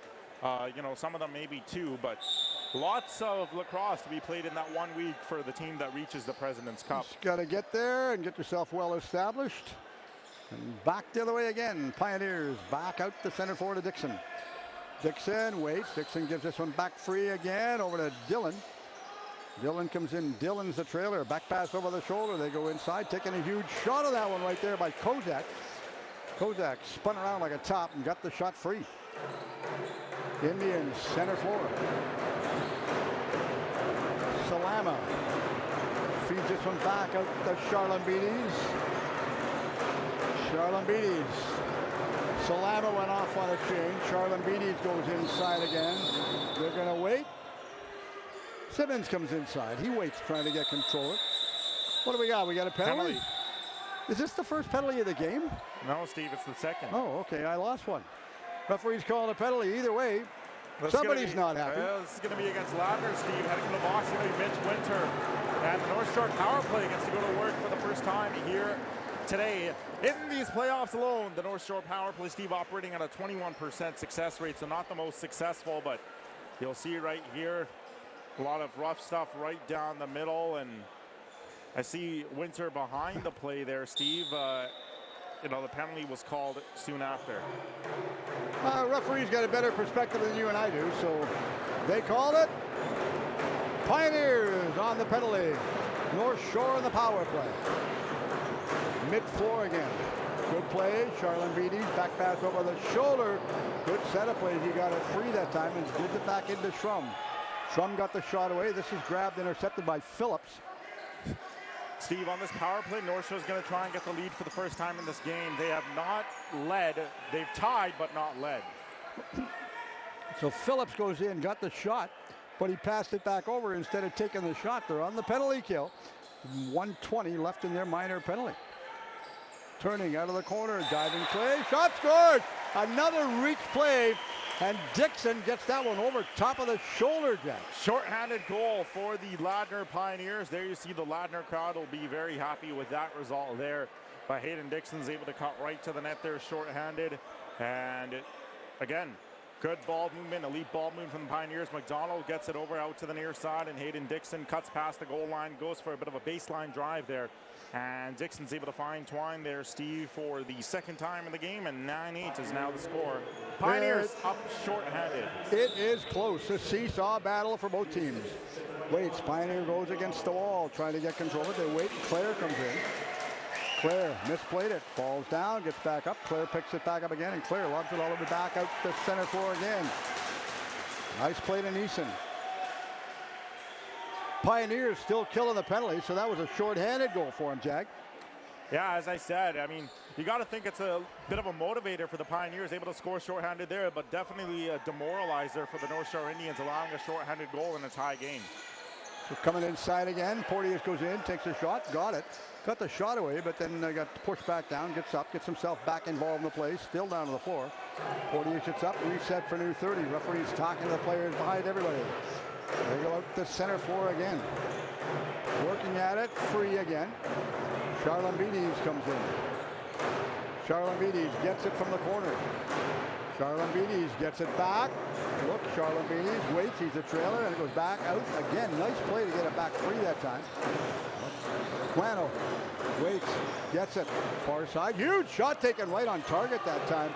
Get her free, and that was Dunbar that got the shot away. Winter is back on the floor. Teams are back 5 aside. 5:15 left in the middle period. Right side again as they hustle away inside. Going after this one, Shrum. Waits, trying to get control. Oh, big save on that one. I looked, Okino sort of looked behind him over the shoulder, Jag. Yeah, Steve, he was trying to make sure that the ball wasn't past him, but it stayed out there. Back again as they hustle away in. This is Dillon.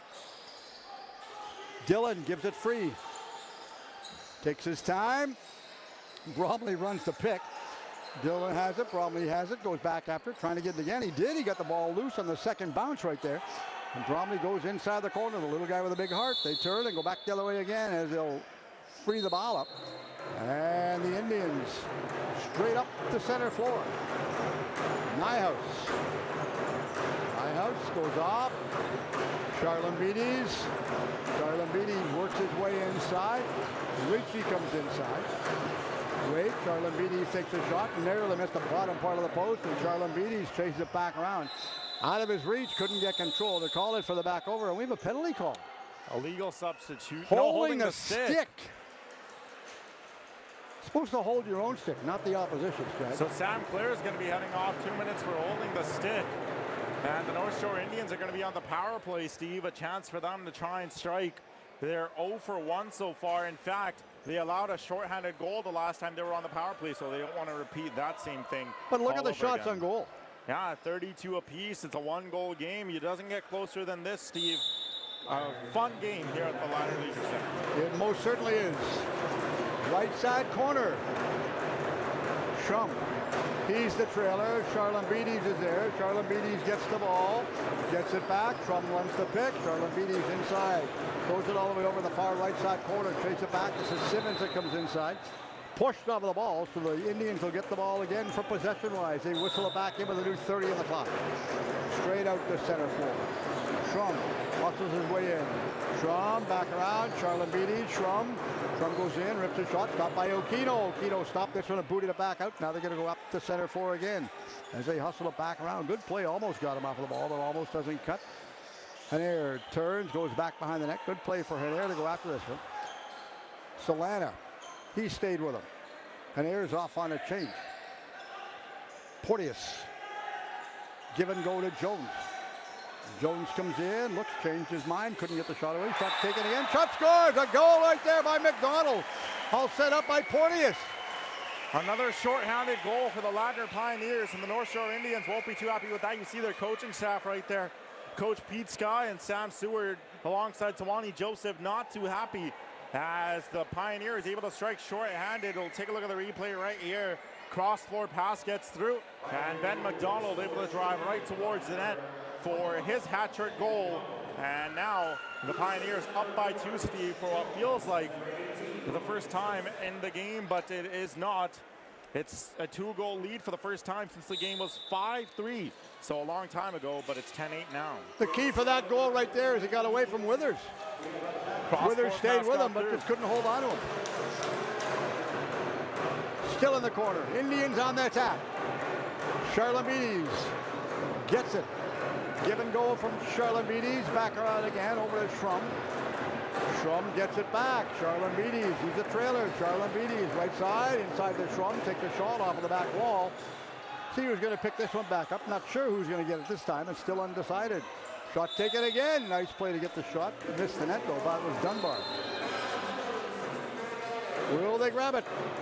Over the shoulder. Another shot taken. That's up and through the rafters. Nobody knew where that was. They're going to give the ball back. They said it was off the goaltender. So possession this time back to North Shore. Still North Shore possession, Steve. 18 seconds to go in the penalty against St. Clair. Shot taken. Stopped by Okino. Okino had to be alert in that one, but he get it. Gets it all the way back out to Solomon at mid-floor. Solomon holds onto it. Steve, North Shore's or Ladner's going to try and run out the clock here. The remaining 5 seconds in the penalty. Why would they not? That'd be a good play and good idea to do it. And they did exactly what they wanted. As Clare returns back to the floor, but then goes from one gate to the other and goes off. Fresh legs on the floor for Sam Clare. Your broadcast partner a while back when I was off work due to a hiatus. Turning, going the other way again, which I appreciate him filling in. Who else filled in with him? Cody Adamson. He's not in the lineup today, but he did a great job as well. They did so. Back the other way again to Bromley. Bromley in again. Bromley goes in. He's trying to go to the front of the net. Dillon's the trailer. Dillon couldn't get control. Now it goes back the other way again. Takes a huge shot. Pushed off of the ball. Possession-wise this time, they said it was a pick play, so they give the ball back around, and Bromley's going to have it in the corner. Bromley still in the corner. The little guy picks this one back up again. Nothing the Pioneers would love more, Jag, to go back down to the President's Cup one more time. Miscue, Alberta this year. Turning. Sounds like you mispronounce the name when you say that. Miscue. Miscue. That's what I used to tell my dad when I played pool with him. Missed the cue. Far side, up the center floor again. They wait, they go back after it. We're going to see who's going to get control of this one. They'll wait for it. Back. Give and go. The drums are lively. Really lively. Charlamides, mid-floor again. Good play, gets it back out. Ricci goes in, waits, couldn't get the shot. Ricci picks it back up. Sub shot taken, stopped and blocked again by Okino. Of course, we got an interview after the second period with the president for the Delta Islanders Lacrosse, John Burr. Jag's going to be having a discussion down on the floor with him. Always nice to talk to Jag. Anybody likes to talk to Jag, and of course, Jag likes to talk to everybody. Back out. I love my job. Right? Hey, that's exactly right. Nothing wrong with that. Turning. Center floor. Dixon couldn't get control. 22, and they call it for the back over. North Shore wants the timeout. And they'll get possession with 19 seconds left, 19.8. So they're going to set this one up. They'll get possession, and they're going to have a good chance to go down and see if they can get one more, a little bit closer to the score from 10-8. Well, Steve, opposite of what happened in the first period, North Shore is indeed going to take the time out here. There you see the good crowd on hand here at the Ladner Leisure Center. Part of it. And Steve, I got to say, for us, you know, this could very well end up being our last broadcast of lacrosse in the 2026 season through all the lacrosse that we do. And I mean, no better way to end it than a game like this with a packed crowd for the championship on the line. Two great teams. I think it's the ideal ending for us if this is indeed our last broadcast of lacrosse this summer. We will see, and from here we go on. We're actually getting things set up, and we'll keep you posted in what we're looking at. Myself and Jag are looking at setting up. Of course, we're going to work with Dylan and Andrew as well. We're going to be setting up for a Sports Wave podcast. And Ian Wilson will join us as well. Yeah, coming to fruition in September. A couple of practice runs before that, but we'll get it working. Hi, Jimmy. So we wait. Jim, photographer, with the Delta Optimist. So they wait for it. Clock whistled in. We go back the other way again. Wait. Charlamides turns far side. Charlamides gets it back, takes a huge shot. Stopped by Okino. Got a piece of it. 3-2-1. That's pretty much all they wrote right there. That goes, oh, narrowly missed the net. And of course, they pull the goaltender for the extra attacker on that play right there. So we're going to have an interview with John Burr on the floor. So Jag's going to go down and see if they can locate John right there. But not a bad period so far. Really a good game, a good period for both teams. They'll work it back out.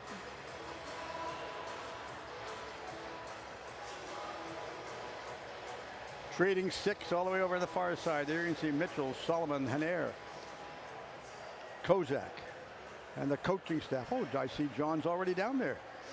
Normally John does double duty, and he is really, really working hard. So he's down on the floor, and we're going to get Jag and him going on the floor. Do you need him back out a little bit more, Andrew, or what? They're fine. John will go back with Jag once they get them all set up, and there you can see Bromley.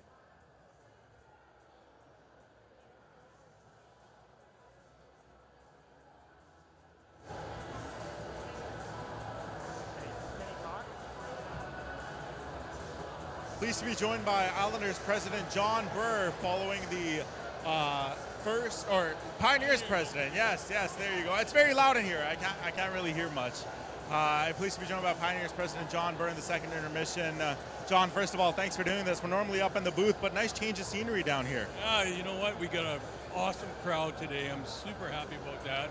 It's a great game, close game, and every player is just giving 100% out here, so it's really good for the fans. Yeah, we're expanding our broadcast as well. Of course, adding a couple of cameras and now also adding a wireless mic. Let's talk about that crowd, John. Normally on a Thursday night, on an average Thursday night, it's tough to draw a crowd. Let's be honest, everyone's got work, family stuff, all that going on. But to see this, shades of when you hosted the President's Cup, a crowd filling the Ladner Leisure Center this way, how proud does it make you of your program as a governor? Well, it makes me very proud for the fans to support the Pioneers the way they have during our playoff run. And I just mentioned to somebody too, this reminds me of the 2024 President's Cup when we hosted. There's a lot of energy, a lot of excitement in here with the fans, and the crowd is awesome, and the players are playing their hearts out. Sure, the 50-50 must be buzzing. 50-50 was over $500 today, so hopefully there's a lucky winner out there, and we hope to continue that, build on this for next year, and have the fans come out. Of course, John, let's talk about the season as a whole. Of course, the season is not over yet. It's still a 2-goal game. Anything can happen. But when you were in the process of putting together a team for this year, the goal was obviously to get back to that same supremacy that the Pioneers have had in the past. To see the fruits of your labor now come out this way with this crowd, with this much talent on your team, your overall thoughts on that? Well, I'm very proud. Like I mentioned, I think previous interviews, we got Delta kids on this team, and we got Reese Portis and Ben McDonald, and Mitch Jones is a Delta kid, and Sam Clare, and Kozak, and all those young kids are coming out, and they're having a blast playing with their old teammates from Junior A, and it's just energized our Pioneer team, and I'm very proud of what we accomplished this year. I just hope that we can continue on in the third period to finish it off and move forward to the President's Cup.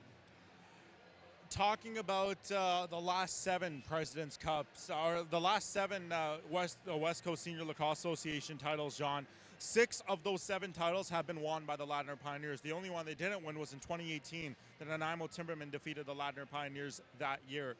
Now, when you take a look at this program all those years back, to see continued success year after year after year, where does the sort of, I guess you could say, credit go to that success that every year this team has found a way to win?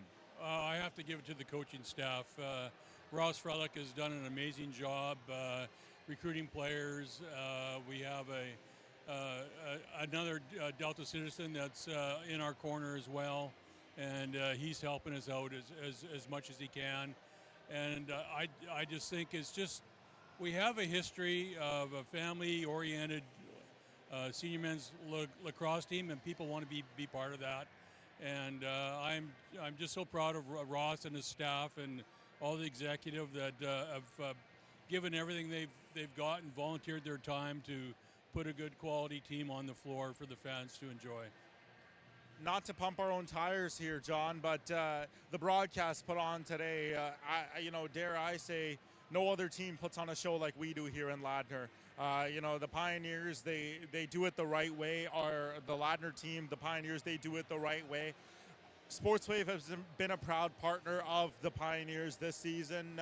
Any thoughts on Steve and everything that he's put together this year for your group? Well, Steve and you as well, Jag, has done an amazing job promoting the Ladner Pioneers, and Sportswave has done an awesome job, and I'm just happy that you guys are here getting the games out to the people who have maybe never seen a game before, and or can't make it to the game. They get a chance to watch the Pioneers play, and my hat goes off to you guys and Steve, of course.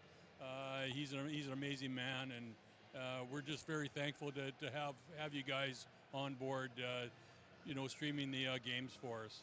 Second year of your partnership with Eastlink Community TV as well. A couple of games done last year and more games done this year as well. Your thoughts on them getting the games out on cable television to the Delta locals? Kevin's been amazing, organizing the Delta Eastlink Community TV to come out and cover our games. And I'm very appreciative of their time and their energy to come out and promote the Ladner Pioneers. A couple more questions here for you, John. The President's Cup held in Nisku, Alberta this year, the Silent Ice Center. In hockey terms, we like to call that place the Jewel of the West. It is a one-of-one building. Your team is 20 minutes away from clinching themselves a place in that tournament this year. Hypothetically speaking, how nice would it be to be able to go and play one province over and a chance to reclaim your national glory?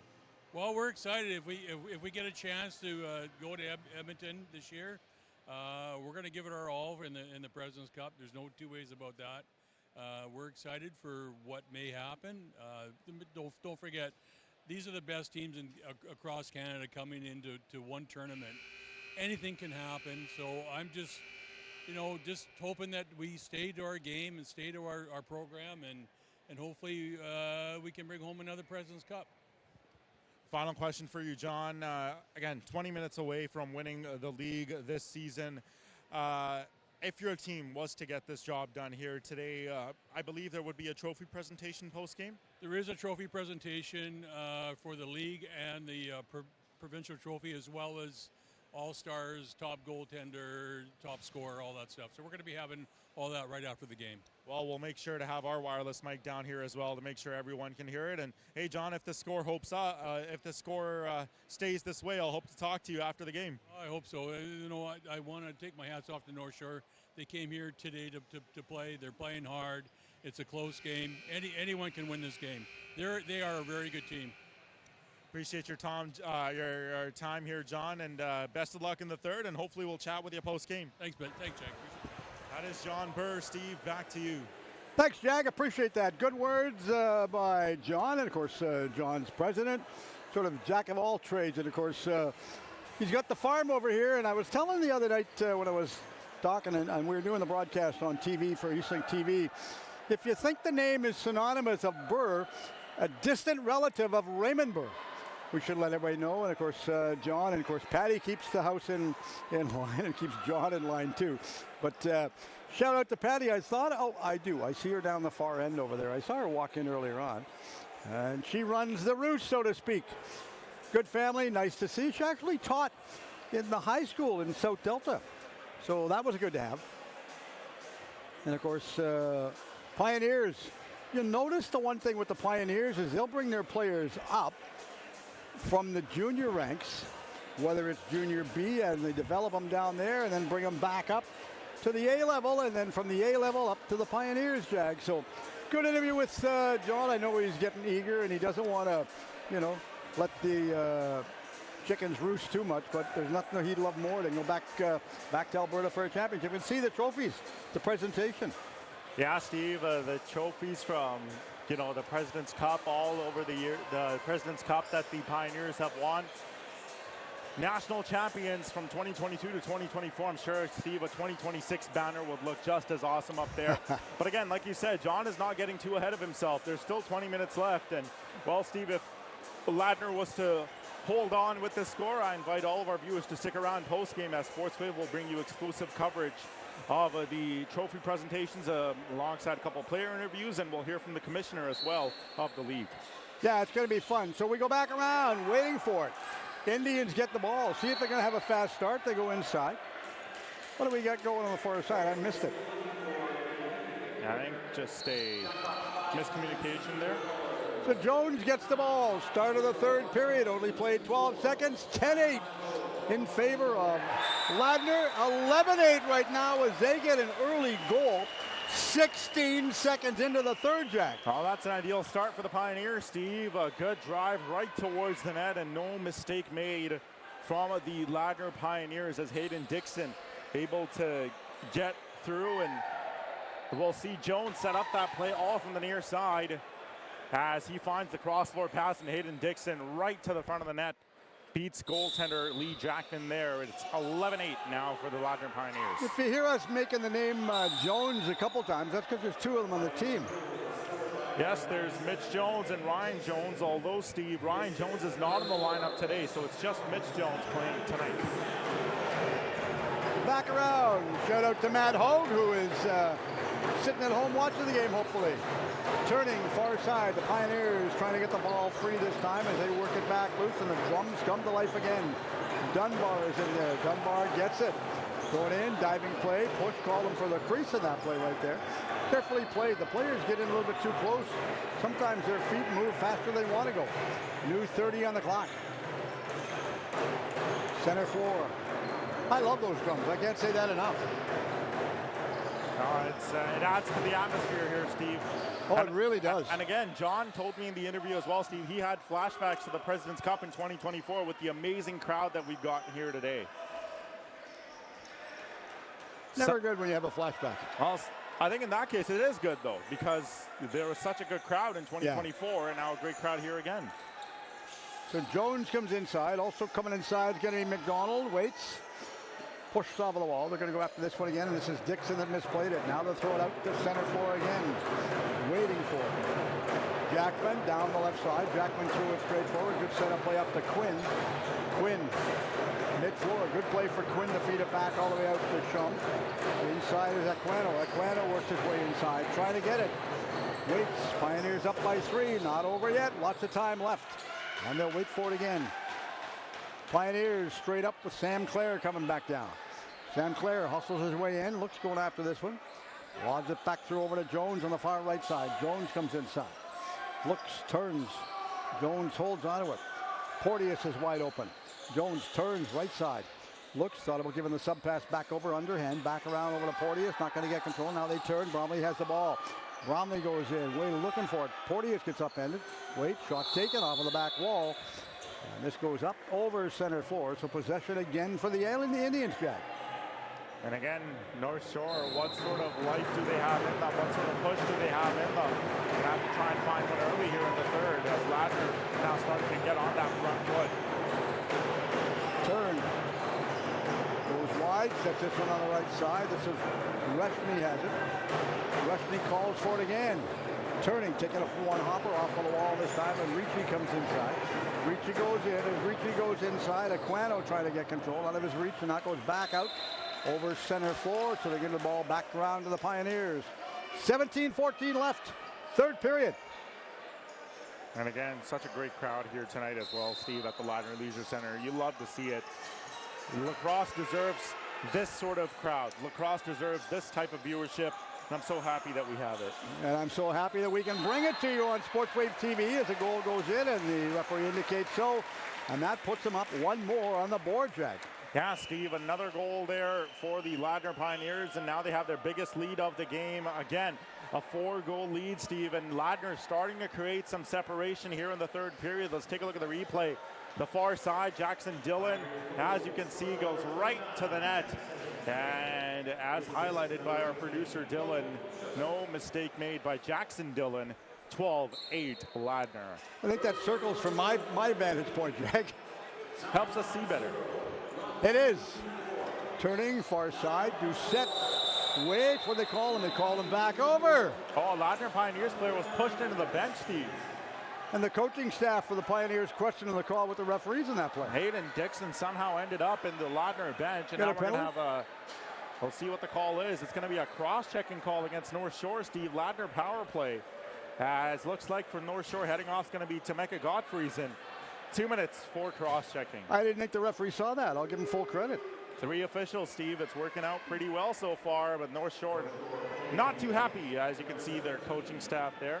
Oh, we back up. We look there. Take a look at the shots on goal. 43-38 for the North Shore Indians. So they chase it back away, and this is Jones that give it back. Jones inside to Dixon. Jones gets it back to Dixon. Give and go. Jones, Dixon. Dixon goes inside, gets it back, cuts inside to Jones. Jones takes a diving desperation play, missed the net. It goes back to Logan Shush. Shush worked off the ball to Dixon. Shush comes in, gets himself free and wide open. He's got 1 goal tonight. Jones back past to Shush. Shush rips it inside. Oh! I thought he had number 2, Jack. Bit of razzle-dazzle there, but Logan Shuss stopped by Lee Jackman. Looks, turns, back out to Jones. Jones goes inside, turning. Shush coming inside again. Jones takes a shot, deflected wide, goes off of the back wall. They'll pick this one back up on a nice play right there from McDonald. As McDonald held onto it. Jones, far side. Jones gets it back. Dixon's inside, back around. Shush takes a shot. It rolls wide, and Bromley grabs this one for the Pioneers. Some tired North Shore bodies out there, Steve. Well, they've been on there a while. Heavy push against the wall this time, staying with him. Bromley comes inside. Oh, wow. That comes in. Oh, possession this time as Bromley got up there. The Ladner bench, Steve, loves it. Well, Bromley gets back up, gets himself involved in the play, doesn't go after anybody. Discipline is a big key in the game today, Jack. Oh, indeed. Jones got it from Shush. Far side, huge shot taken by Dixon again. Trying to pick it back up on a rebound. Will they have control of it? Waits. Jones comes inside. Jones trying to get it. Dixon goes after this one. Far side wall. Misplayed it, but they hold on to a good play to pick this one back up over on the far side in front of the bench. McDonald to Jones. Jones back. Dixon was calling for it. Right side to Shush. Shush. Jones. Dixon. Dixon turns. Nice play to Jones. Jones takes a shot. Nope, off of the back wall. It hit the back part of the mesh, and that's all that moved. Didn't go inside, though. Back pass over the shoulder. Good setup play in that one. Now it goes all the way back down the floor, trying to get control. They'll grab this one in a one-hopper. And a play down to center forward to Jones. Jones got it from Clare. He hustles his way in, takes a shot, reset for a new 30, and Bromley couldn't get control of it. They wait for it. Bromley, the captain for the Pioneers. Now we go back the other way again. Drums come to life again. Still inside, waits. Quinn goes in, waits, trying to get it, to call him for the crease. So they're going to give the ball back around this time for the Pioneers. The Pioneers are up 12-8 in the score. Shots tied at 43, Jack. It's been a good start here for the Ladner Pioneers in the third period, Steve. Lundy, center floor. Lundy got it back free that time over on the far side. Good cross pass. Shot. That bounced off the back of the net again, and Okino holds onto it. Okino got it on a hopper. Waiting for it. Pioneers trying to get the ball. They go up to center floor one more time, and they wait for it. And Jones goes after this one. Got a little friend walking behind us. Literally a little friend. Let's go back the other way. Dixon comes inside, taking a shot. Grabbed. Jones gets control. I didn't think he was going to get it, but Jones goes back after it. Bromley's a trailer. Bromley gets it. Good give and go. Takes a shot right there, and it goes over in the corner on the right side, and Mitchell comes after the ball to pick it back up. Mitchell fights for it. Turn penalty coming up, and I believe this one going to North Shore? And here we go, Steve. Some rough stuff as I Bromley was don't need taken it. down. You don't need the rough stuff right now. The last thing the Pioneers want to do is get baited into a penalty. And, of course, if it works in their game plan for North Shore, they'll take it to their favor. Yeah, Brent Mitchell has to be real careful there, Steve. As I made mention, the Pioneers 13-33 away from crowning themselves the West Coast Senior Lacrosse Association champions in 2026. And now it's going to be a holding penalty coming up here to Ethan Quinn of the North Shore Indians. Ladner is going to be back on the power play. Take a look at the replay right here, how all that came about. Spencer Bromley with the initial shot there. Brent Mitchell tried to go get the rebound, and then you'll see the hold right there as taken down to the ground with Spencer Bromley. So Ethan Quinn's going to be heading to the box. 2 minutes 44, holding. Easy call for the referee, who was about 10 feet in front of the play right there. Point to note, Steve, Ladner's now taking a lead in the shots. It's 44-43. Only by one. They wait. Jones takes control. Jones cuts to the middle. Jones back around out to Dixon. Dixon goes in, takes a shot, throws it wide to Free to the outside. Just lost his helmet, so he's got to get off the floor. He'll go after, pick it back up. New legs come on to replace him as they go back the other way again. Straight down the far side. Good hustle to come inside. Salama. Salama, mid-floor. Charlambides. Charlambides, right side. Back out to Dunbar. Two players pushing back way at center floor. One was Richmond. Shot taken, called for the crease. They'll go back after this one. Waits. Got a player down in front of the crease right there. Referee is between them, telling him to back out. And the other one that tells him to back out is Okino. Still chippiness here in the third period, Steve. As you'll see Sam Clare there get set. And now there you see North Shore's Jaden Reshny getting acquainted. North Shore offense getting to work. They are. They'll grab the ball. As they're going to hustle away in. Reshny comes in. Reshny way out to Charlambides. Charlambides called for it. He's being guarded off of the ball easily that time by Dixon. Dixon stays with him. Also coming inside trying to grab it is Reshny. Reshny's a trailer. Charlambides couldn't get control. Sets it back up. Takes a huge shot. Stopped again by Okino. And he just kicked this one out with the right leg. Pioneers center floor to Clare. Clare to Bromley. Bromley goes back down. Jones to the trailer. They go back the other way again. Bromley holds onto it, gives it back, gets it, give and go from Jones. Jones holds onto it. Jones gets it back again. Good plays. He got it back free that time from Dixon. Jones to go in the corner. Jones trying to get control. Again, I've said it the first couple of periods, but what a crowd. Far side, desperation dive, reset for a new 30 in that one right there, and Kozak couldn't bury it back in. Up to mid-floor, it's well over center floor. There's the drums again, Jag. Now the drummers trying to will their team on, Steve, although it's a pretty big uphill battle now for the North Shore Indians. Pioneers on the attack. Penalty is over. Reset for a new 30. Back out to mid-floor one more time. Porteous. Back to Shush. Shush comes in. Back around to Porteous. Porteous misplayed this one. Now Shush grabs it. Shush takes it to the one hopper. And it goes back the other way again. Far side. They hustle away inside. Waits McDonald goes in. Pick play ran by the Pioneers. Took off of the ball. We're back the other way again. I see Steve getting into it. Mitch Winter there on that far side with Adam Charlambides getting into it. Not going to give anything up on the play right there. Taking a low shot. Blocked and stopped. That was Quinn that got the shot away. Quinn stays deep. Right side. Try to get the shot away. Free. This is Ricci that comes inside. Ricci's on the outside of the post. Charlambides dives in. Ricci couldn't get control. Quinn is inside. Turnover. Change of possession. Going back around this time for the Pioneers with 10:40 left. There's a crowd, Jag. Starting from one end to the other. What a packed place. Oh, Steve, you'll love to see it. An amazing crowd. I do. Turning. Far side as they come inside again, and Porteous picks it back up, takes a shot. Porteous is free and wide open, pushed out of the ball. Porteous couldn't get control. Porteous runs into the goaltender this time. Him and Jackman collided. A couple more players pushed behind the scenes right there, and one of them happened to be Kozak. Indians. They're just trying to keep everybody to the outside. Maybe a little bit of frustration as well, Jag. Going in. They're getting their workout in on the floor. I'm getting my workout in up here in the broadcast booth, Steve. I haven't sat down all game long, and certainly getting my steps in as the players are on the floor. So Baker goes in front.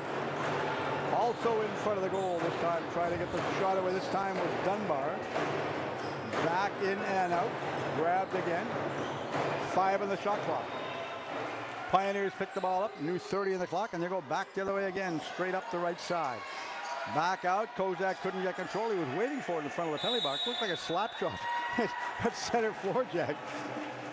Oh, indeed, Steve. 9:26 to go in the third. And Pioneers undefeated so far this season, looking to keep that going here with 9:20 to go in the third. So they go back. 9:15 left. in the third period. They wait for it. Crowd coming to life both ways, and of course, North Shore really beating the drums. For the third time this game, Steve, I've gotten the loud environment notification on my Apple Watch. I think that should tell everyone how loud it really is in here at the Ladner Leisure Center. Loud and proud, Jag. Claire gives this one free all the way over the far side again. McDonald comes in. McDonald gets it again. Good play. Gets it on a one-hopper on that play right there. And they'll chase it back around. Looking to the far side. The one player that's limping going off the ice, off the floor corrected is Sky. Keep your eyes peeled for Sky because he limps. I think he's got to be nursing an injury, Jag. Shot, stop, reset again. Could very well be, Steve, but at this time of the year, no player is injured. They're banged up for sure, but they'll tell you, I'm not injured, I'm ready to go. They always tell you that. Neeson, back pass over the shoulder to Jones. Jones comes in. Waits, 8:10 left in the third. They wait for it again. Turning, far side.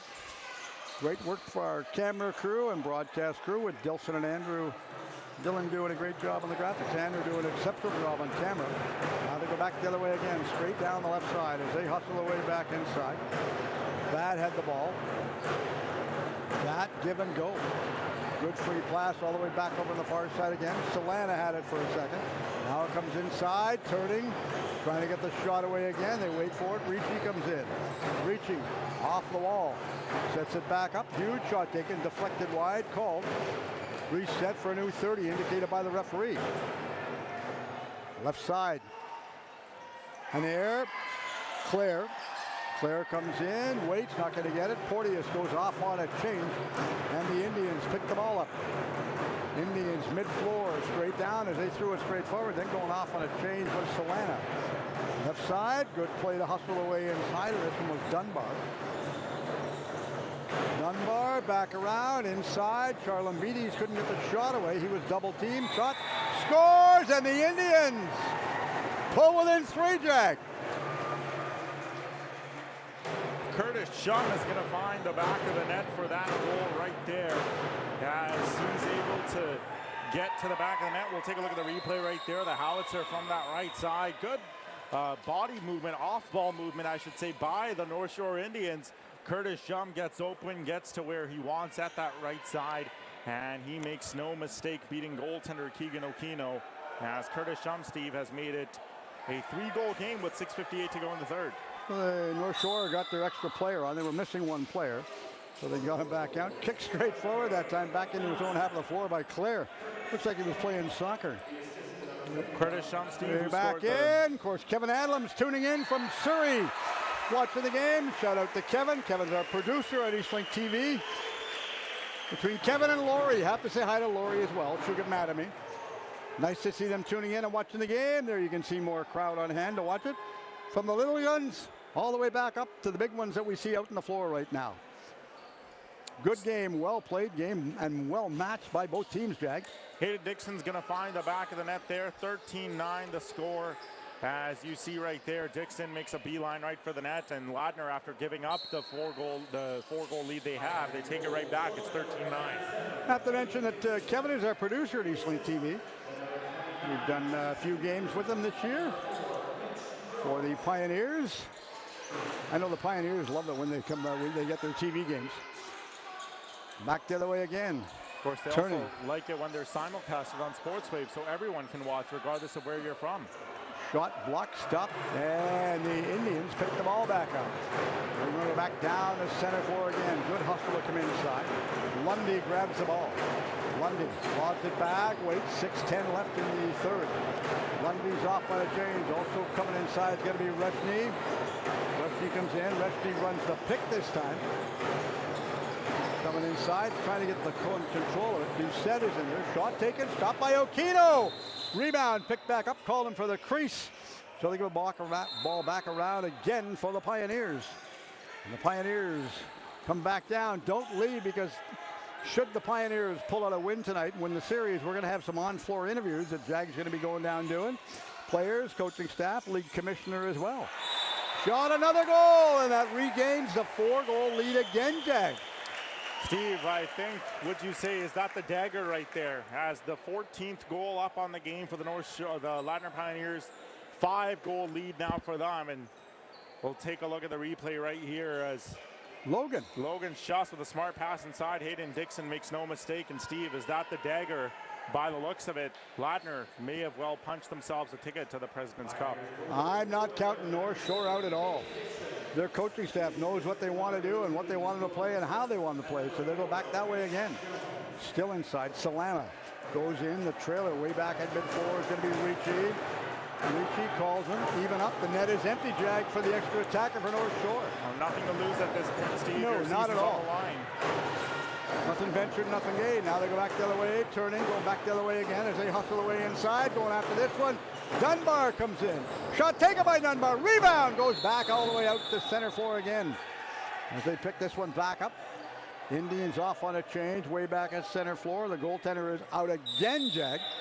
That's Jackman. Referee indicates that the goaltender is out for the extra attacker. Now they go back the other way again. Still coming inside. Rushny comes in. Rushny's a trailer. Rushny gets it, looks, goes in over the shoulder, takes a shot, missed the net by 1.5 feet. He's missed about 3 of them on that one right there, and he'd love to have him back. Shot taken, it goes in, they score! And that's going to be scored again by Dunbar. Rushny should get the assist on that. Well, the pulled goaltender worked to succession there for the North Shore Indians as they're able to get one back with 4:43 to go in the third. And all Steve, you said, you aren't counting out North Shore by any stretch of the imagination just yet. Still lots of game left to be played. Take a look at the replay right there as good ball movement again by the North Shore Indians. They are patient with it and able to find the back of the net eventually now for their 10th goal of the game. It is a 4-goal game. Pushed out of the ball. That was Claire that was pushed against the wall. Claire waits. Nope, they called him for going back over. That was Henair that questioned the referee. So Steve, that last goal was... The goaltender is out for the extra attacker again. Jacob Dunbar's 4th of the game. So 14-10 in favor of the Pioneers. 4:20 left, third period. Shot, waits, blocked, and it goes back the other way again. Pioneers getting possession. Doucette, nobody's home. Shot, scores! Nobody was near him. And I'm looking back there, and I'm looking at Jackman. He is just absolutely disillusioned at the bench. Yeah, he's going to take a sip of water here, but an empty net goal there. Steve, Jacob Doucette able to find the back of the net. Good stretch pass. And now Jackman will slowly make his way back to the net. Yeah, got to be frustrated. You could see him. You could see him on the bench. He thought about coming back, but he would have had too many players on the floor. Yeah, it's the sacrifices that you make when you empty your net, Steve. And well, Ladner's up by 5 again, but still 4:15 to go. Trapped again. The Indians trapped the ball. The referee indicated that, and they're looking and they're questioning. They're saying, who trapped the ball? That was Lundy that they indicated trapped it. Now they go back around again. Looks turning, going inside. Bromley runs the ball. States. Jones comes inside. Jones goes after. Dixon chasing him back around. Back to Jones. Still inside going after. This is Dillon that comes in. Shot taken, reset for new 30. And the Indians get the ball. Jones goes after his man. Jones stays right with him. The goaltender is out again, Jag, for the extra tackle. Again, Steve, nothing to lose if you're North Shore. No. You're down by 5, just under 4 left in the third. Just keep her going. Turning. Back in front again as they'll chase it back around. Simon comes in. Simon goes in. Shot taken. Did it go inside? No! You can see the positioning for the referee right there. Right behind the net. That was good positioning on that one, Jag. Indeed, Steve. The referee's right place, right time. That's where they have to be. That's where they get told to go in and do that. Make the calls. Far side again. They'll trace it back in front. Kozak gives it back over on the far side over to Porteous. Porteous comes in. Porteous is the trailer. Back around as Jones hustles his way in. Jones off of the wall. Turns. Spins out to the center. Back around again. Porteous up shot. Porteous got the shot away. It takes a funny hopper. And they're going to leave possession this time. It's going to be going back for North Shore.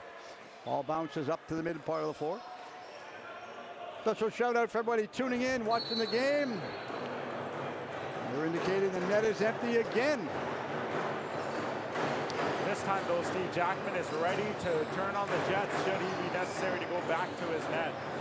Dunbar passed it round out Charlambides. Dunbar, shot taken, blocked, reset for a new 30. And they'll do it again. And this time, as you can see, Steve, Jackman able to get back to his net safely and securely. So they go back around. Neeson has the ball.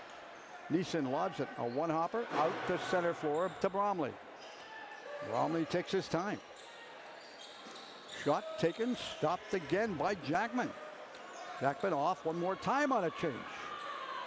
Center floor, a good play to work it all the way up to mid-floor one more time, and they take their time, and this is Lundy that has the ball. Lundy back around. Oh, misplayed it. Couldn't grab it on the hopper right there, albeit he tried. Dunbar.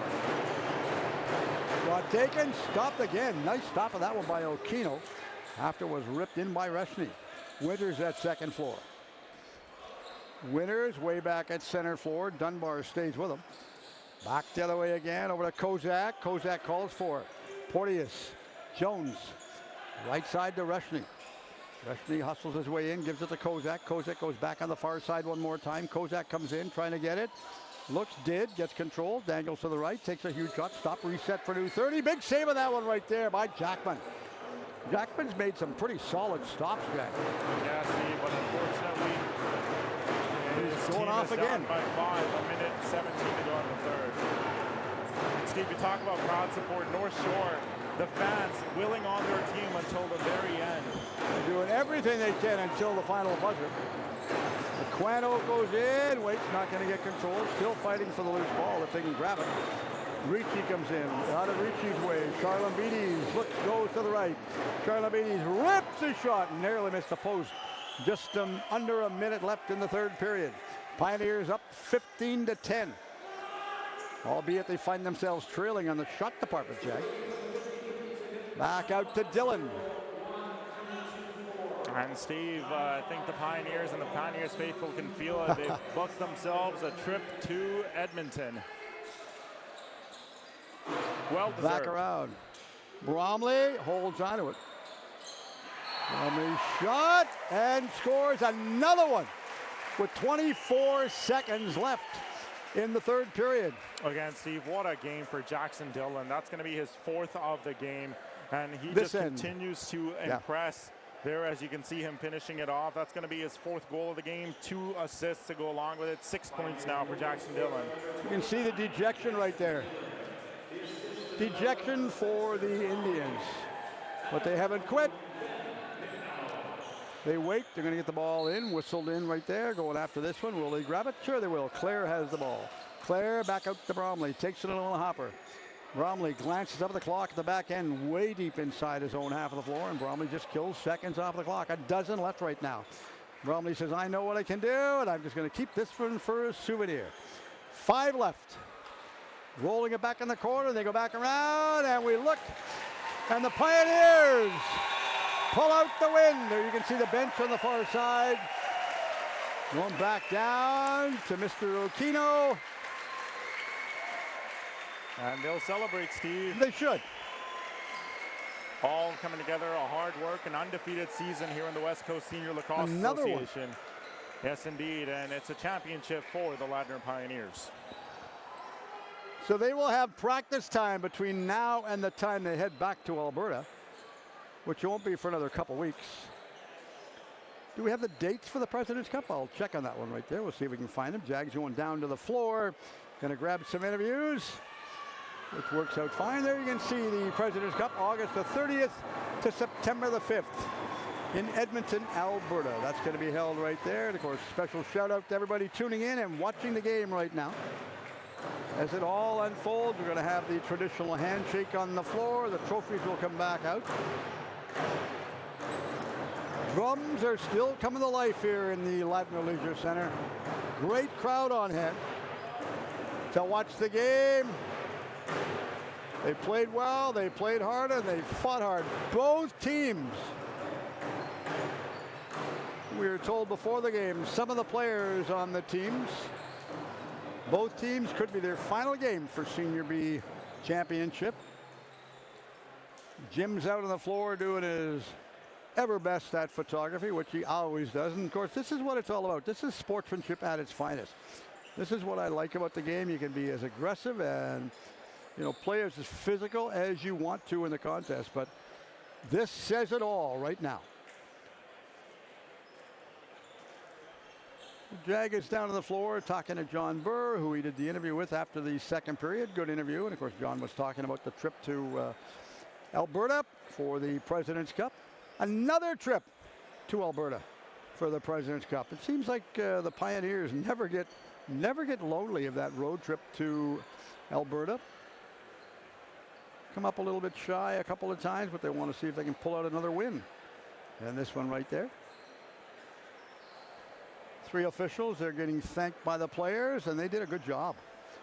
Like really a good job in the game. It wasn't a lot of penalties that were forced to be called in the game, but still worked well. They played hard, and both teams played really, really hard. I give them all credit. Goaltenders, Okino, as well as Jackman. You see the coaching staff shaking hands in the traditional handshake right there, and there you can see it from our floor zone camera right there. Good job, Andrew. Andrew's on the floor, all set up. So you can see from the floor level.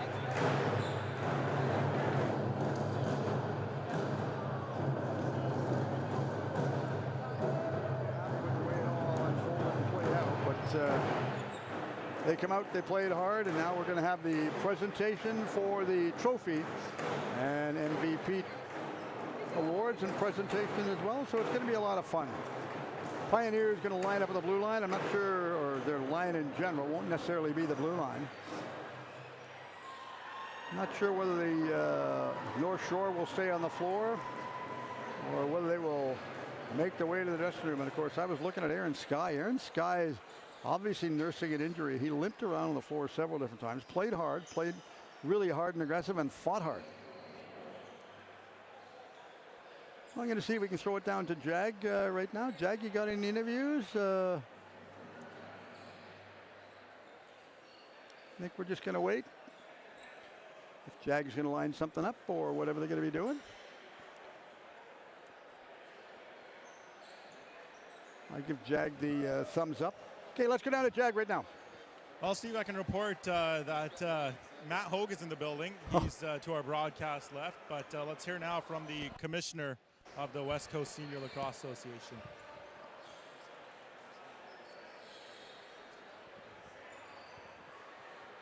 Good evening, ladies and gentlemen. Gentlemen, that was a great game. That was a really good game. Thank you very much for that. That was very entertaining.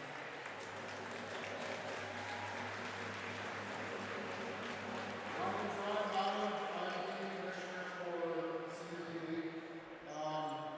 Just want to take some time here to announce the league winners for the trophies. First team All-Stars.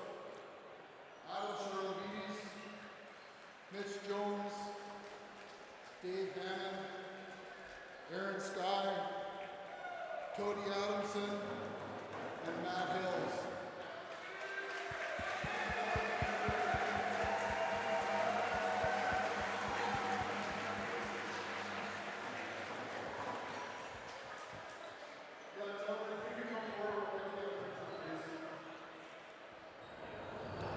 So it looks like, Steve, we'll have all the All-Stars come over to take a picture together here with the commissioner. I'll get out of frame so I'm not in the shot. This deserves to be a special picture.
Nice to see, Steve, the second team All-Stars. We saw some Nanaimo talent in there as well. Of course, Nanaimo is over on the island, so we'll see the talent that is present here today with the Ladner Pioneers and the North Shore Indians, the second team All-Stars, getting a photo in.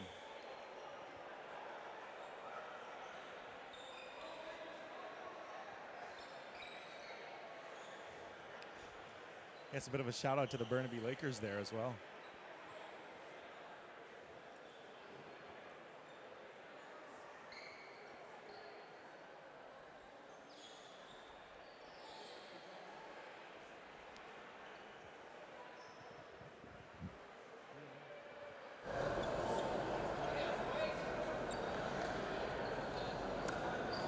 So I think, Steve, it's going to be time now for the individual awards here.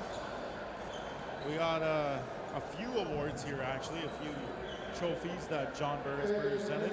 Let's listen in.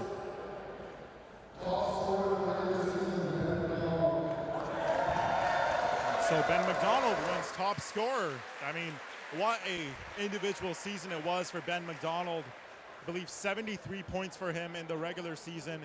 Unreal season for Ben McDonald this year.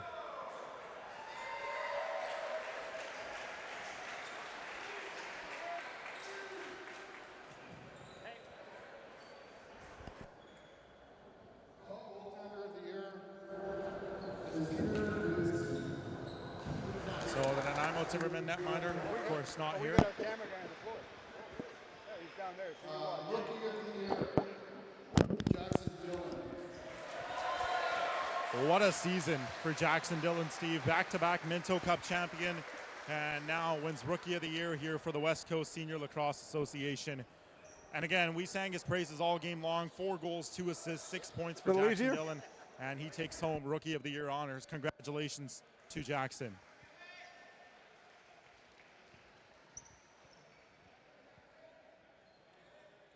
Most valuable player for the regular season. I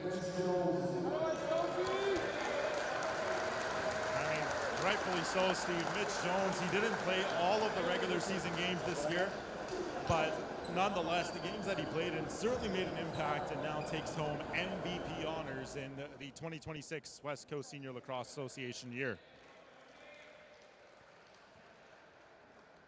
Most sportsmanlike player, Curtis Shum. Curtis Shum of the North Shore Indians, Steve. He'll take home most sportsmanlike player honors, of course. Just a great brand of lacrosse played up on the North Shore, so no surprise that Curtis Shum gets this recognition.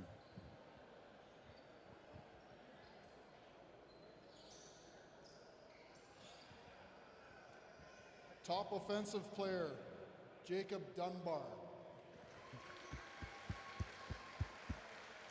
The alternate captain for the North Shore Indians. Dunbar had a great performance, and especially in today's game as well. Multi-point effort for him.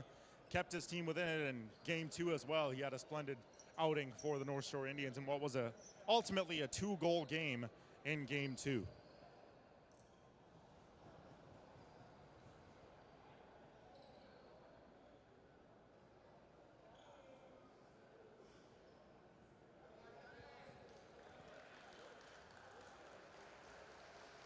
Top defensive player, Nolan Ross. Who is he here? Top transition player, Cody Adamson. Once upon a time, Eastland Community TV broadcaster Cody Adamson takes home the top transition player of the year honors. Helped me out. I think he's launching a podcast in the near future as well. So congratulations to Cody on this great honor.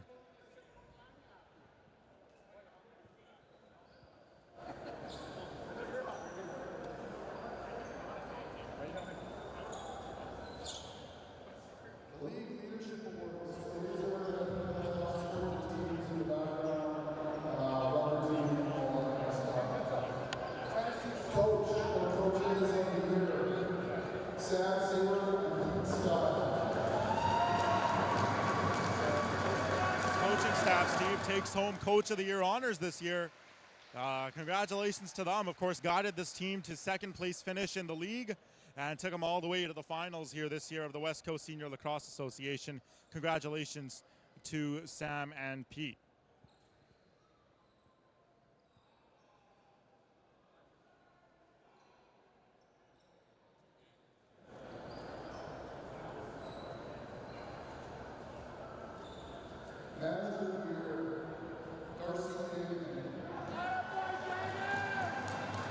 So the manager for the North Shore Indians, Steve, this year gets Manager of the Year honors.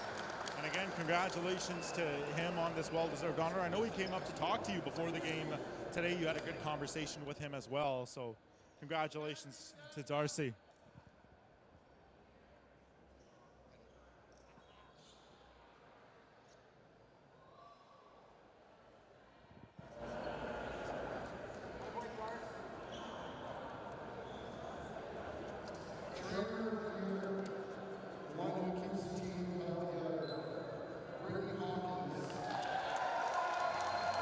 And just listen to this applause, Steve, for the Pioneers trainer, Brittany Hawkins. I think she's walking over here with her young daughter. This is so amazing to see. Again, when I had the Pioneers players join me on color during the broadcast, they both really showed the importance and talked about the importance of the role of the trainer, making sure the players are always ready to go. So congratulations to Brittany. That's a well-deserved honor. I got to give her credit for that. Well, our very own John Burr has an award as well, Steve. He gets the Builder of Lacrosse honors this season, so congratulations to John, and I'm sure he'll enjoy the extra picture as well. He will. He's going to share that with his lovely wife, Patty.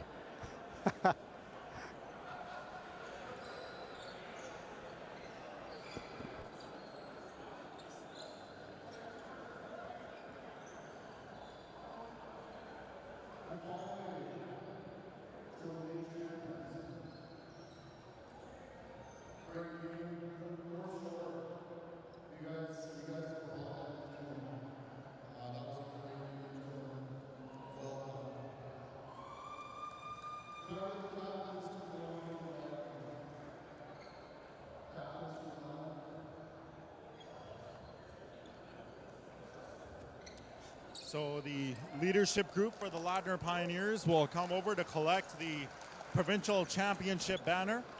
Trying to look around here at the Ladner Leisure Center to see if any of these are hanging somewhere here, but of course that's not the banner that the Pioneers want, Steve. They want the President's Cup banner, the ones that we showed on our broadcast earlier on as well. So I'm sure that banner is more meaningful, and they'll be trying to take that one home in a few weeks' time.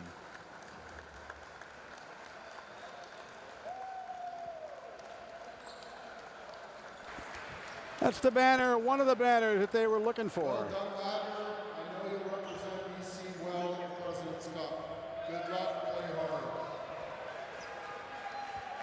Special thanks to our league commissioner, Steve, for hosting the awards portion, and now you see the Ladner Pioneers come together and celebrate, as I will be joined momentarily on our broadcast here by the alternate captain and the MVP this year's President's Cup, Mr. Mitch Jones. Mitch, appreciate your time with us. Congratulations on being crowned champions of the West Coast Senior Lacrosse Association.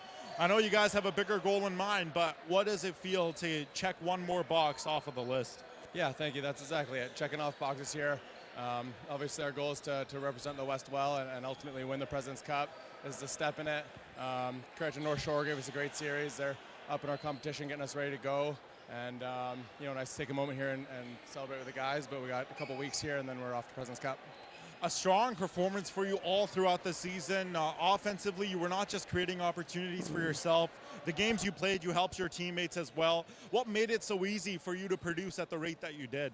Yeah, it's a credit to our group. I mean, everyone knows it's a lot of local Ladner guys, a lot of guys who we brought in who've either played junior here or have really bought into what we're striving towards here. So it makes it easy and just continue to get better. We got a lot of young guys in our team, so it's been a crucial series for us to continue to get better. I'm going to let you be a part of that photo right there. Thanks, Mitch. Mitch Jones going to be a part of that photo there, Steve. I'm sure he wouldn't want to miss that one out for anything.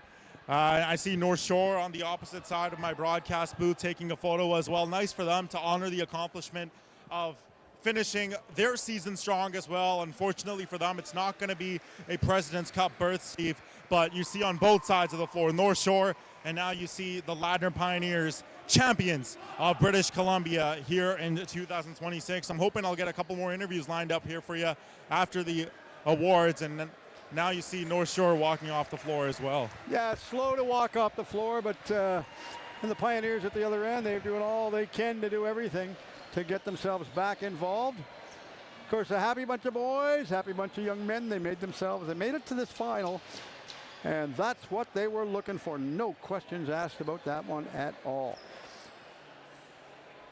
If you grab somebody, go ahead.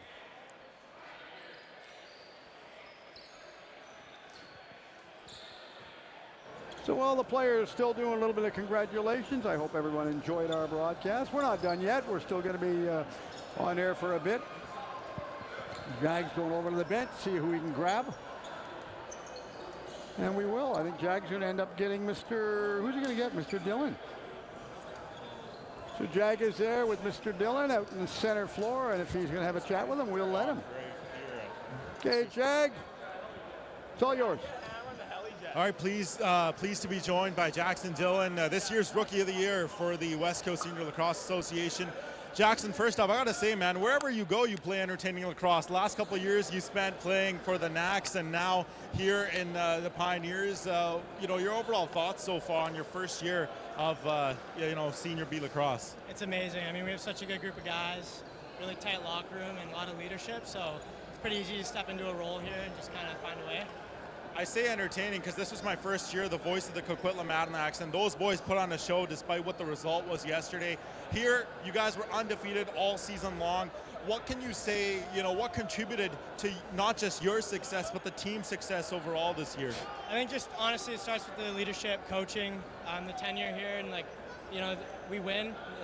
The Ladner's really good at winning, and they do it year in, year out. So, it starts with Mitch Jones and Hayden Dixon on the offense and leadership on the defense, and the young guys just follow. Another year for you getting to play in a national championship. Correct me if I'm wrong, this is going to be your fourth straight year playing for a national championship. This time it's the President's Cup. You're heading out to Edmonton. How excited are you to be able to represent BC once again? I'm pumped. Really hoping to take it home and win with these guys. It's a great group. Jackson, appreciate your time. Thank you. That is Jackson Dillon of the Ladner Pioneers, won Rookie of the Year honors. Steve, I think that's going to wrap it up here from floor level. I'll join you in the booth in just a bit. Oh, I'm going to try and talk to the coach. Might be heading up. I think I'll follow him up, Steve. Okay. So Jag's going to come up, see if he's going to grab an interview. I'm not sure where he's going to be going, but might be coming down. Come on up, Jag. So if we get him up here, we'll have a bit of a chat in our broadcast location, and Jag can do that one. See you later, Jimmy. Jim doing all the photos for the Delta Optimus paper. And if we can turn, maybe we can turn our camera to the, get him in. See if we're going to get the coaching staff to come inside.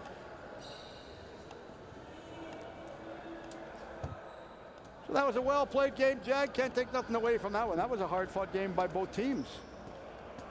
Yeah, no, Steve, I got to agree with you that one. Hopefully our on-floor coverage was just as nice. That was as well. Great. That was good. That was really super good. Yeah, I enjoyed that one. Yeah, that was good. Nice. Shout out to Andrew. He took the camera to become a roaming cam down at floor level as well. Hopefully the visuals looked really nice. I'll be watching that one back tonight for sure as I get set for the week. But no, I will definitely be watching that. Well, a lot of good interviews. And of course, Andrew went down, did the stuff. And of course, nice to see a lot of good trophies presented. And, well-deserved, well played. And, a lot of people think that when you get down to a best of 5 in this game, but in this case, it was a best of 3, realistically, because the Pioneers won 2.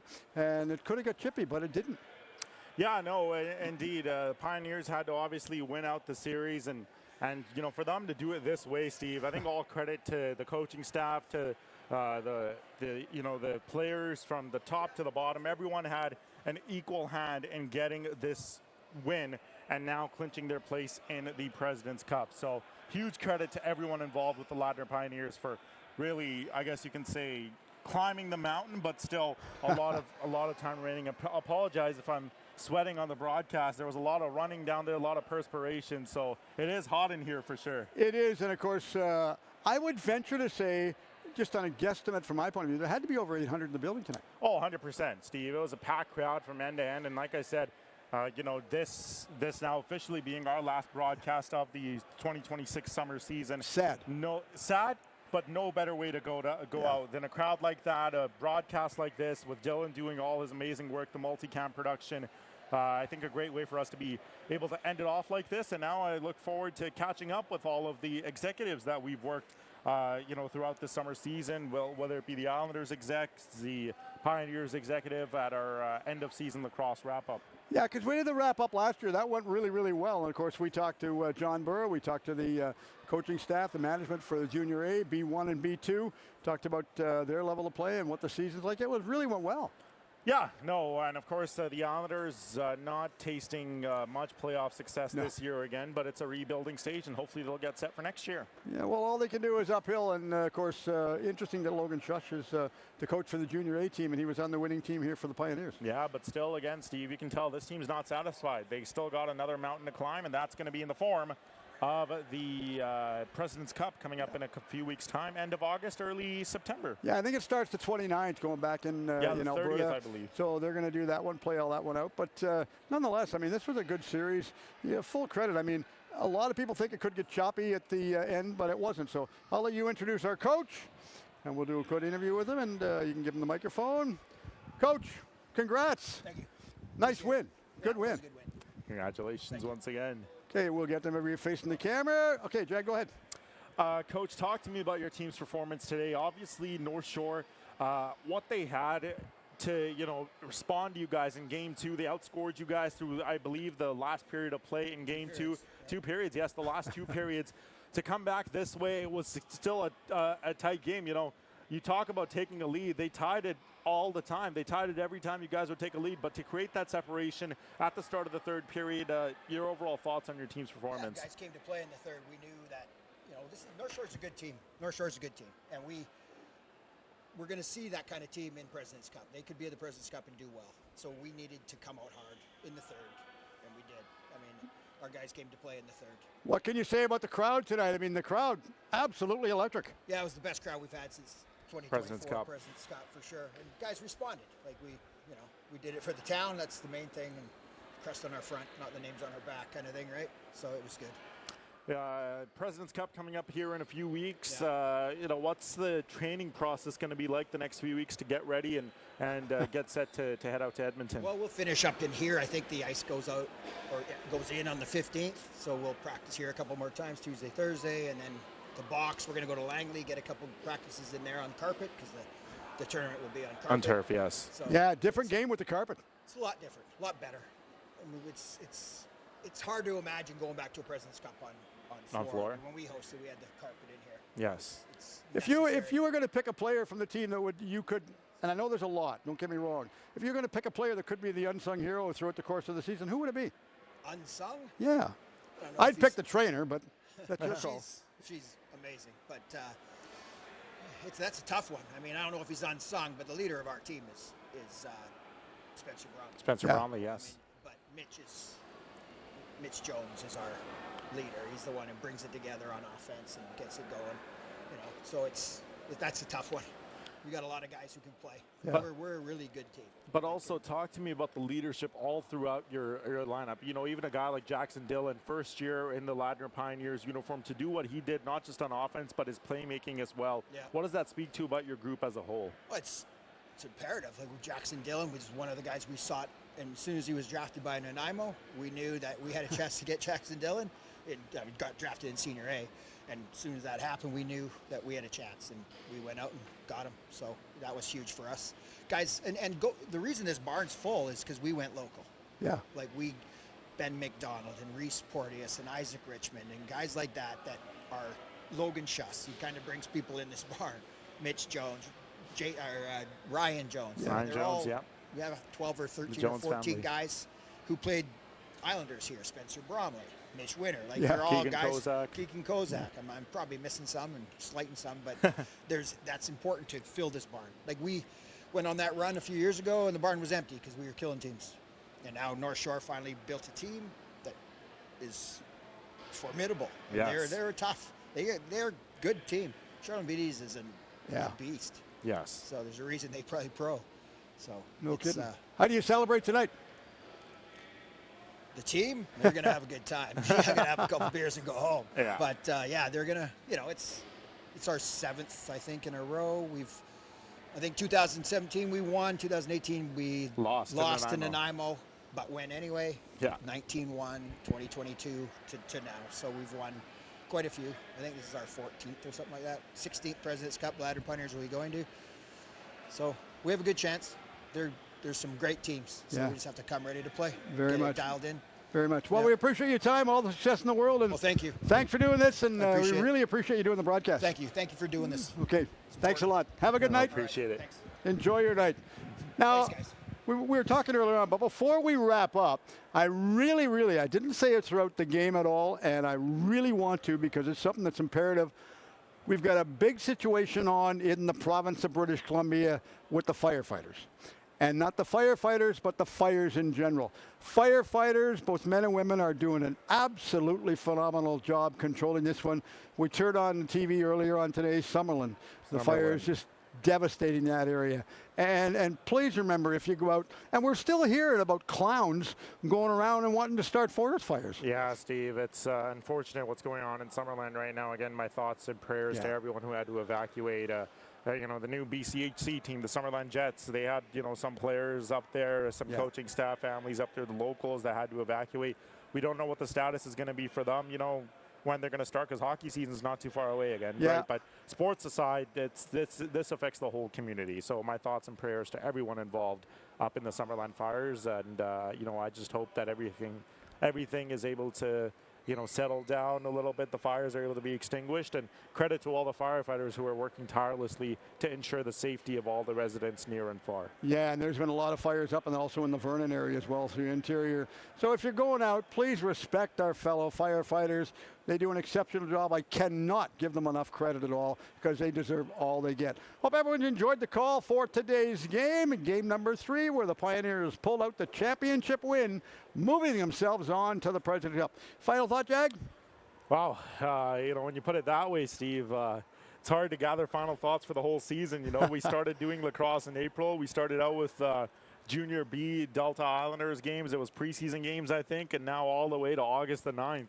Our last lacrosse broadcast of the year, of course, aside from our year-end wrap-up. But what a year of lacrosse, Steve. My 3rd year calling lacrosse. And, I got to do the Coquitlam Adirondacks this year as well.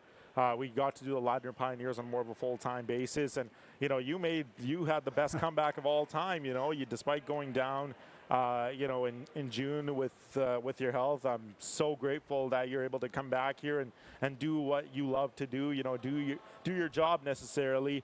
And I'm already looking forward to next summer when we get to do it all over again. Let's talk real quick before we shut it down. Talk about our podcast that we've been coming up. Yeah, so me and Steve, alongside our former colleague, but our great friend Ian Wilson, are looking to launch a Sports Wave podcast coming up where we'll discuss all things amateur sports. We'll throw in a segment of professional sports going on over there. But our goal is to, we unfortunately, because of the way things work, we don't get to broadcast with each other anymore during the hockey season. Sad. It is sad, yes, but this podcast will be an avenue for us to be able to get our opinions and our thoughts in a bit more of a collaborative effort. Of course, there'll be myself, Steve, Ian Wilson as well. I'm sure we'll get those posted on the Sportswave YouTube channel. We'll also try and get it out to any audio platforms that you may get your podcasts on. We are planning to release episodes once a week. Monday, I think, Steve, was the day that you and I talked about.